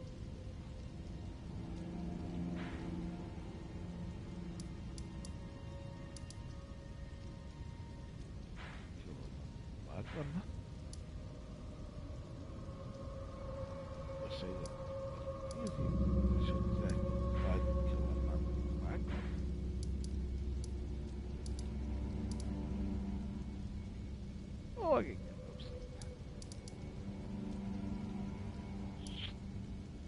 I will get some sleep.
I'll...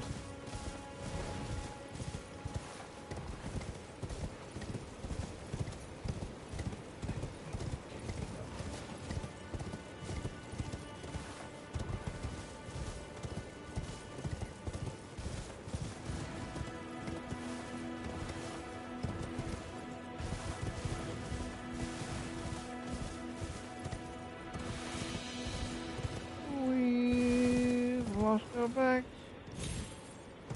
We've lost our bags. Do, do, do, do, do, do, do, do. Easy.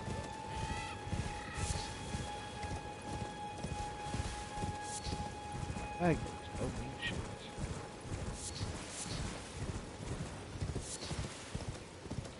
We will lose one if 5 bags. We lost our bag. We lost our bag.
But no false foot.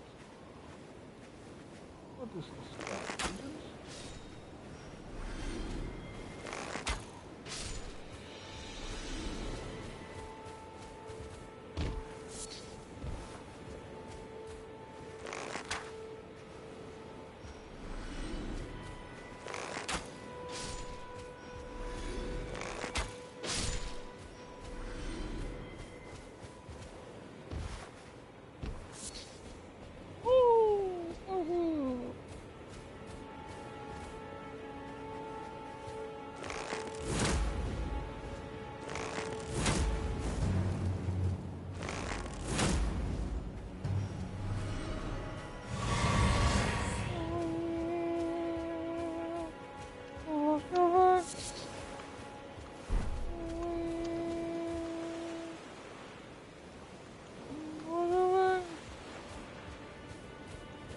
I think it is. It is what I thought, what I think, what I thought it is.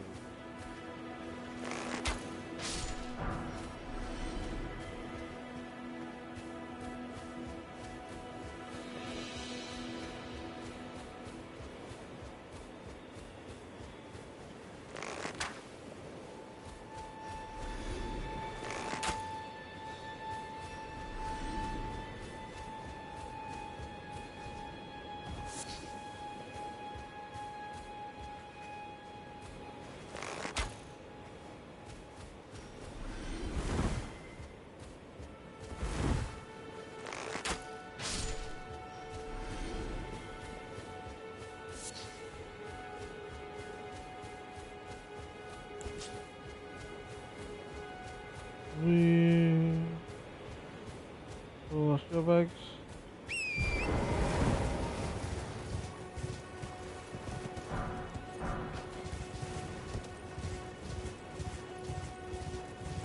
Turtle.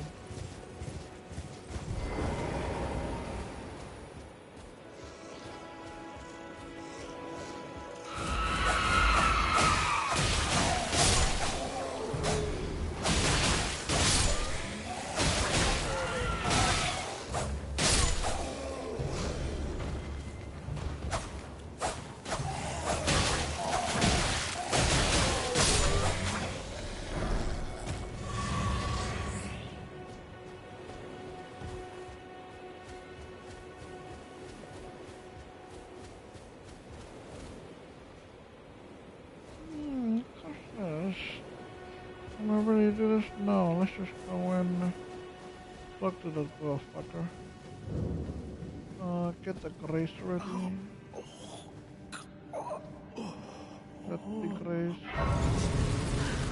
Let's push. It hurts. I hear someone say it hurts, but I can't help it, I run away. I don't care what hurts, I hurt.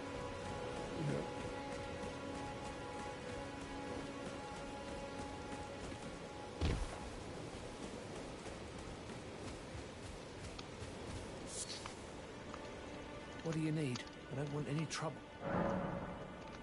No trouble.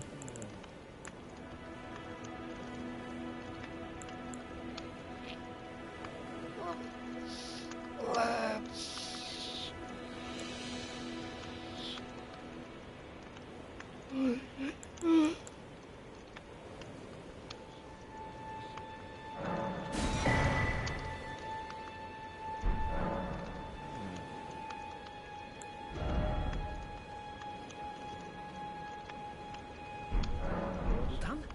Well, be on your way then. Oh, how rude.